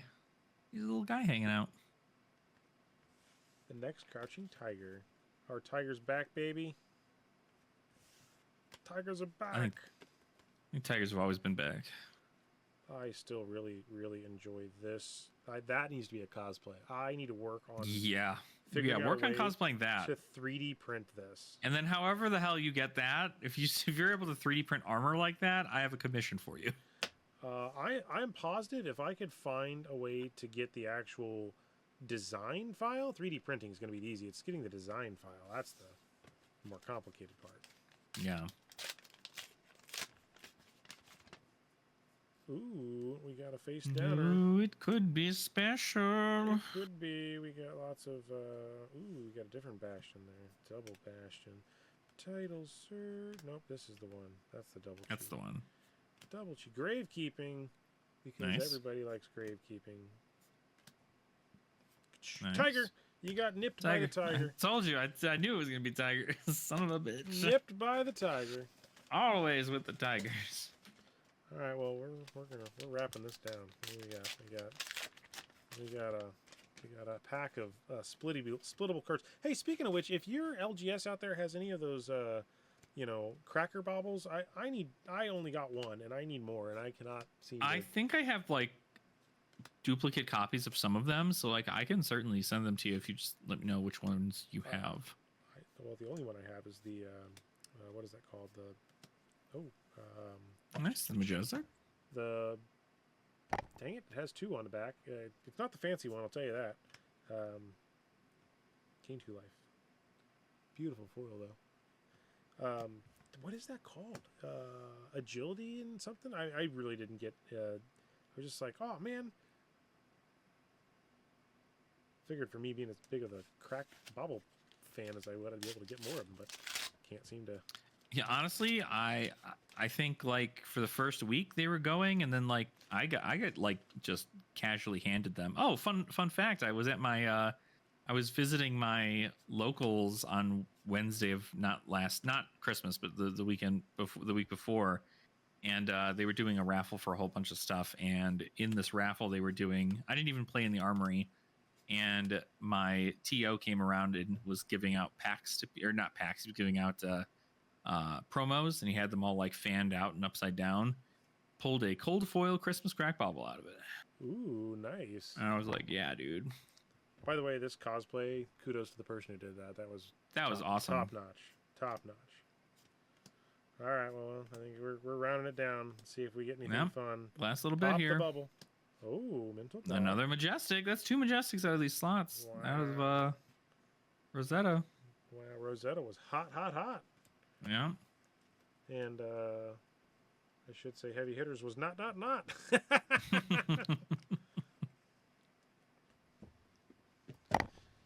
that was Well, that's fun. interesting.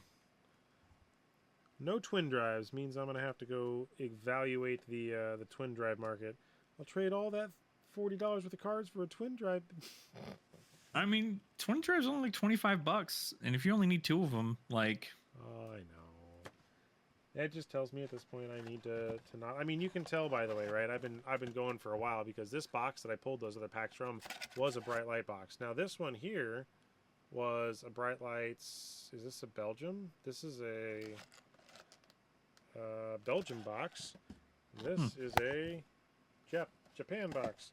And oddly, if not that it's very easy to see, but they are not only different colors, which is funny in a lot of respect. You can see the actual color differences on those, but the boxes themselves are still very much different heights and different dimensions physically. yeah. And if I recall, one has that's the other easy way to tell. The one has the green paper symbol on the back, the other one doesn't because of the. Because they don't have eco-friendly packs. Yep. 2 tokens. Open 3 packs, remove 2 tokens, shuffle cards, equipment, and remaining cards together. The other one says shuffle equipment, shuffle remaining cards, choose your hero and play. So it says the same thing, it's just in a different capacity because the one goes way longer than the other. 16 randomly inserted cards. Yeah, the whole. I mean, they did change the number of cards that started going in these in the sets. I mean, 16 much bigger than 10 and 11. The tokens kind of a weird problem. Like, I mean, in Flesh and Blood, like I get it's a necessity evil, but like all that is technically just token trash that really no one cares about. It's needed. Nobody cares about unless you're building commoner decks and you need tokens and things like that. Well, that's true, but I would say that after let's say a couple boxes, then you're well on your way to having a 1,000 count box full of tokens, which I would imagine even LSS would be able to at some point in the future take some of these tokens and just print them in like a bulk pack and say here's a master pack of all the tokens or whatever. I feel like it's probably there's enough product out there and people who have bulk that they probably don't need to do something like that. So yeah, I'd probably agree for the most part on that. And they're also doing very well in like saving themselves space by making those mini tokens now and just doing the perforated stuff. So they're able to cut back on the amount of different ones they have. Now, obviously, they still print the full art like versions of them, not full art, but the regular versions of them. But the perforated ones are really, really nice for limited because it's just like cool. You get all 4 tokens in the matter of one thing, as opposed to having to try and find each individual one. Like Wicked and Hyperdriver tokens. Yeah. No crack bobble though. That is really weird. Yeah, no crack bobble. That's it. Don't buy a lottery ticket. Swore there was a crack bobble in this set. Now I'm gonna be crazy and look. I don't think there was. Crucible of War, Welcome to Wraith, Arcane Rising, Heavy Hitters, Monarch, Rosetta, Outsider, Uprising. Okay, so yeah, I'm wrong. It was in Rosetta and Outsiders and Uprising and Tales and Part of the Mistveil, but it was in Heavy Hitters too. Yeah, but I guess the reason here is because there is no way you cannot have the proper cards because they're all the same. Yeah. Oh, buddy. Yeah, and to think that the one set with all the Evos and stuff in it doesn't have the one card you like. Well, can't win That's crazy. Every battle, right?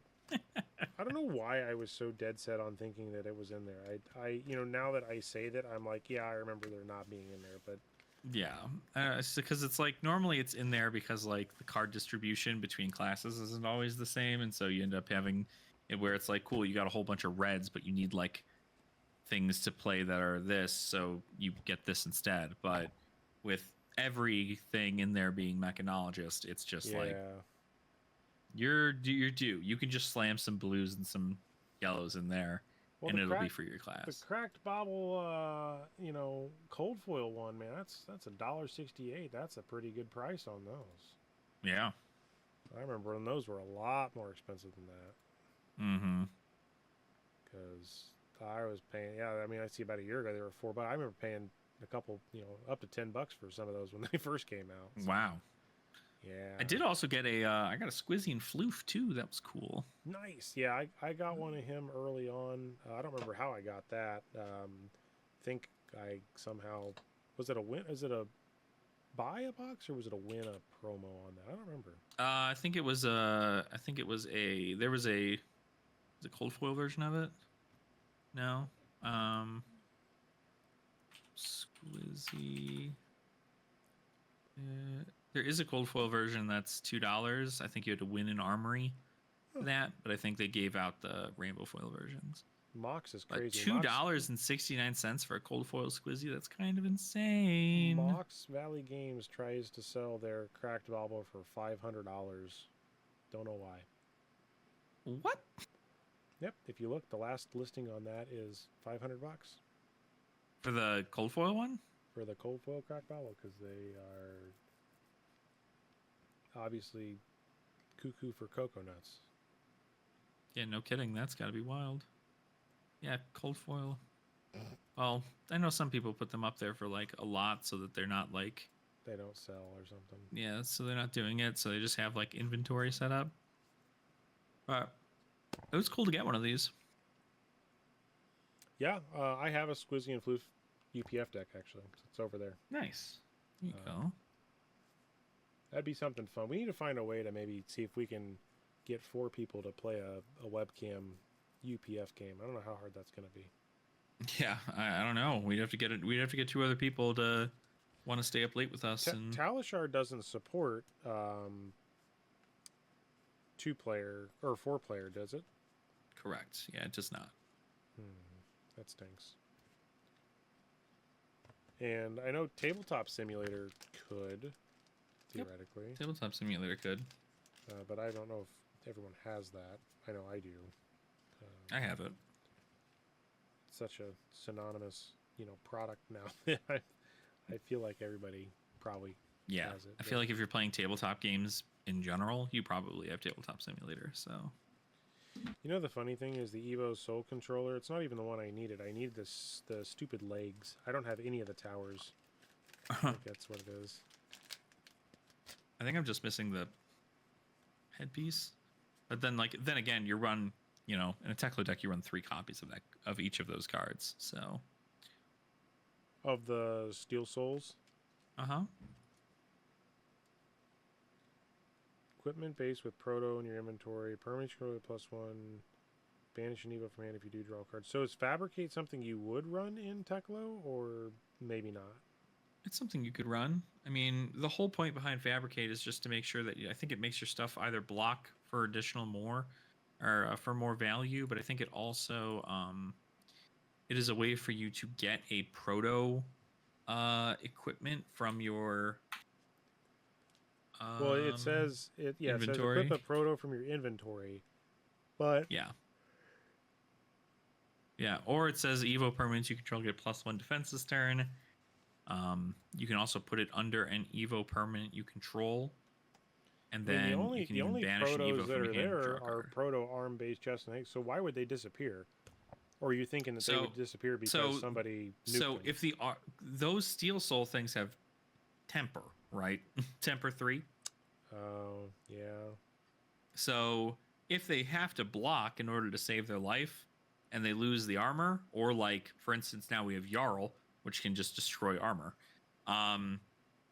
With that being the case, you need all 4 pieces in order for you to transform into Singularity. So if you get that destroyed, you would need to Fabricate to get a proto piece from your inventory into that slot, so you can then you can scrap the Evo Soul stuff that you now have in your grave, and then you can play it from your Banish Stone with Teklo's ability. So,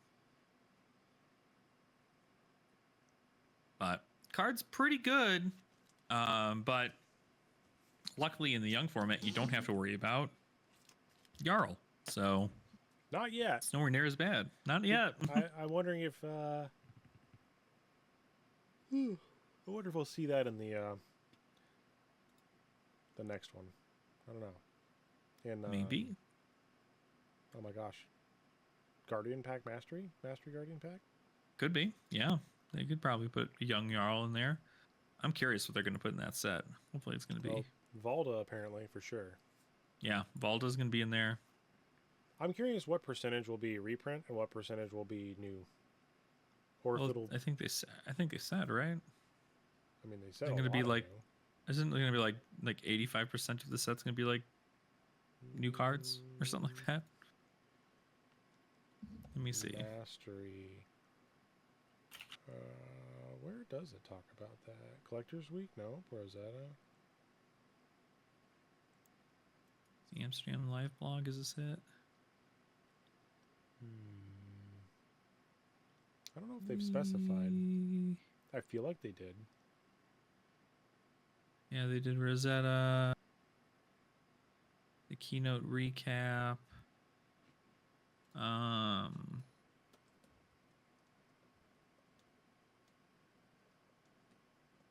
Well, they announced it back in So there's an Pro Tour LS Amsterdam. Yeah, 140 cards, crack shuffle play. Majority are brand new, mostly Guardian class. That's what the tagline says. Mm-hmm. Okay, so what is the legal definition of majority? So if there's 140 cards, does that mean 71 is more than half, or what is a majority in the world as I know it? I mean, it's probably more than half, right? I'd imagine is probably the case there, but I know I'd expect it to be in a pretty interesting spot from what it is there. I think the funny thing there is that it says it's a majority, but we know that there are cards that tend to go in Guardian decks because it's Mastery Pack Guardian. So are we seeing a reprint of like CNC in there? If Maybe generics? that's what'd be funny. That would be the real cherry on the top. Maybe this is where they put CNC reprint instead of in the hunted. And maybe if they would released it in the other way, it would have drastically changed something. Right. I don't know. It's all speculation. That's true. We don't know until we know. Well, that's what I got for today. So thanks for enjoying the fantasticness that is our long journey through madness with cardboard. Yeah, absolutely. Thanks for having me. I'm always happy to just to hang out and talk fab. I'm super excited. I'm gonna be. I think I convinced some people of the Colorado Flesh and Blood group to start a commoner night. So I'm very excited about that, and we're gonna start that this weekend. So I have decks I need to build. I definitely started talking to the locals again a little bit more and asking, hey, now that these gym packs are around, how are we going to start getting the group to come back together so that like I can start showing up to an event and play like I'd like to play casually. What are we going to do? And I think we're going to be able to get some people to start saying, hey, we'll play other stuff. So nice. That's good. That's good. I'm hoping that we can get some, for lack of a better word, commoner or for other stuff that I don't want to play CC every time, and mostly because it's a time thing, but like I mean, even if you kept it to common or blitz and like UPF, I mean, it's a different thing all the time and still casual enough to where I think they're going to want to play CC because a lot of people around here I think are a little bit more competitive minded, but maybe in the group, and this is also the thing, I don't know which stores are getting the packs yet, so I'm still trying to see if I'm waiting to kind of discover who's getting what. Right. I know one store really likes to play more casual, which that would be the store I'd prefer to go to. But I also don't, truly, the whole locator, the store locator thing, it is just wrong. I hate to say that. I understand that they probably don't update this all the time, but you know what? I guess I may get to eat my words. I get to eat my Oh. words. I will eat my words. If I had to, I'd eat a card. This used to have a lot more stores that I knew dropped the game. Uh, As of the filming right now, this has 1, 2, 3, 4, 5, 6, 7, 8, and I know they did drop, but this is correct. The other stores that were on here that are no more, they are. yeah, I think they do a pretty frequent update of it, if I recall. And I know that they just recently did a whole overhaul of the gem stuff. So I'm curious if that's maybe where a lot of those stores went. I know that was one of my first gripes getting into Flesh and Blood is whenever I was trying to find a store, I found a store that was near me that said through the store locator that I had that and that was something that I could do. And I was really, really excited because I went like, okay, cool. That means that I can go ahead and I can go to a store and I can go find the stuff. But the problem is that the store locator is not an event locator. You should go if you're trying to find a store where they play Flesh and Blood instead of just sell it, then you should go to the event locator, and that's where you're going to find places to play. Because Well, is I went that to store different? locator, and I didn't find. I went to a store near me, and they were like, "Yeah, no, we dropped the game like 4 months ago." So you're saying event locator is different than store locator? Yes, because event locator, the store has to put up their like scheduled events Well, then let me take a for look. I'm gonna just for this. that's how we'll wrap out today's episode. I'm gonna take a look at two different things. So I have the event search in one tab over here, and I have the store locator in the other. So for any format, any type within 50 miles, we'll expand that to 250 just for giggles. So I've used the same address. Mine, for the record, mine are done in kilometers, so I'm not sure if that's Oh, not sure if yours show up in miles. mine show up in miles. Okay, I don't know why mine initially shows up in kilometers, but Who knows? It looks like here it says the next event is at that store. That store is located on this. On demand at Ohio. Okay, and Chicago's showing up. Wisconsin's showing up. Illinois showing up. Kentucky showing up. I need to reduce my radius from 250 to 100 because I'm getting. yeah, you should. You're not driving 250 miles for an armory. Looks like that event's showing up, so that's nice. I don't know what they're charging. Let's see. They have an event. Nope, that just goes straight to their Facebook page. I actually don't. Oh, know. this is They gonna got be a really nice. There's not a single commoner event in my area. karaoke night. They got a karaoke night, baby. Yeah. I don't even sing. I just like listening to other people. Like that's the fun part. Armory event. Armory event. Armory event. Armory event. Armory event. The hunted pre-release. This is something I was curious about. So, in our geographic area, let's discuss. I have one pre-release, two pre-release, three pre-release, four pre-release, five pre-release, six pre-release, six pre-releases within a January 7th, January. How many miles? That it says within 100, which really there's a little bit more than that. But when I look at, so if I go change type to, I can change it to specifically hunted pre-release. So there we go. Let's do that. This says the very first one is going to be, that one's 20 miles away, 50 miles away, 50 miles away, 10 miles, 20 miles, and 10 miles. So of these, I can only go to, that looks like that's January, that's Friday the 24th at 7. I might be able to make that one. That's Gamers Loot's been the one I've been going to for a long time. So theoretically, as long as they don't sell out, that was probably the one I'll go to first. That's 28 days from now. Mm-hmm. This one's called Reader's Copies. It is, it's in Anderson. So I am in Avon. That's a 42-minute drive. I'm sorry, 42-mile drive But with traffic and the direction that I have to go, that is a easy hour to an hour and a half drive to get there. I hate to say it. I mean, good props to anybody who does do this, but like, I'm not driving anywhere more than like maybe 20 miles. Like maybe 20 miles to my store. I will not drive any further than that because at that point I'm wasting my own time. Interestingly enough, the thing that really scares me, and this is I know we're going to say this, I'm going to say it out loud. The store that I hoped would be on here is not on here.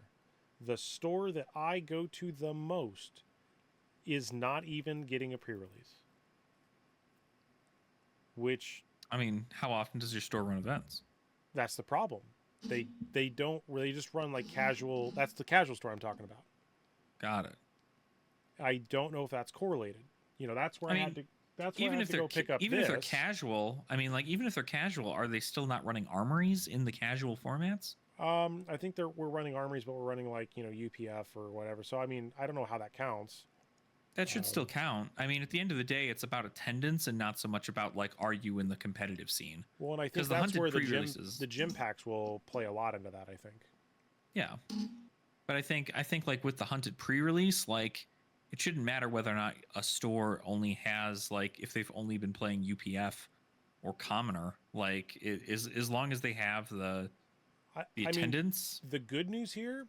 Elfin Moon, which is a brand new store that just picked this up. It is downtown. It's going to be a real pain in the butt to get to, even though it's 10 miles to get there. The parking and whatnot, I'm not a big fan of that. But I'll go to that pre-release if I can, because that's at least going to support that store.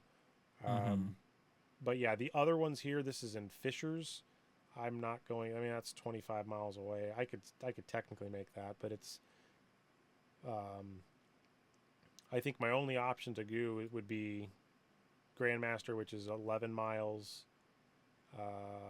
So either of these, because that's going to be in Greenwood. So I know where that one is. They just moved to a whole brand new facility.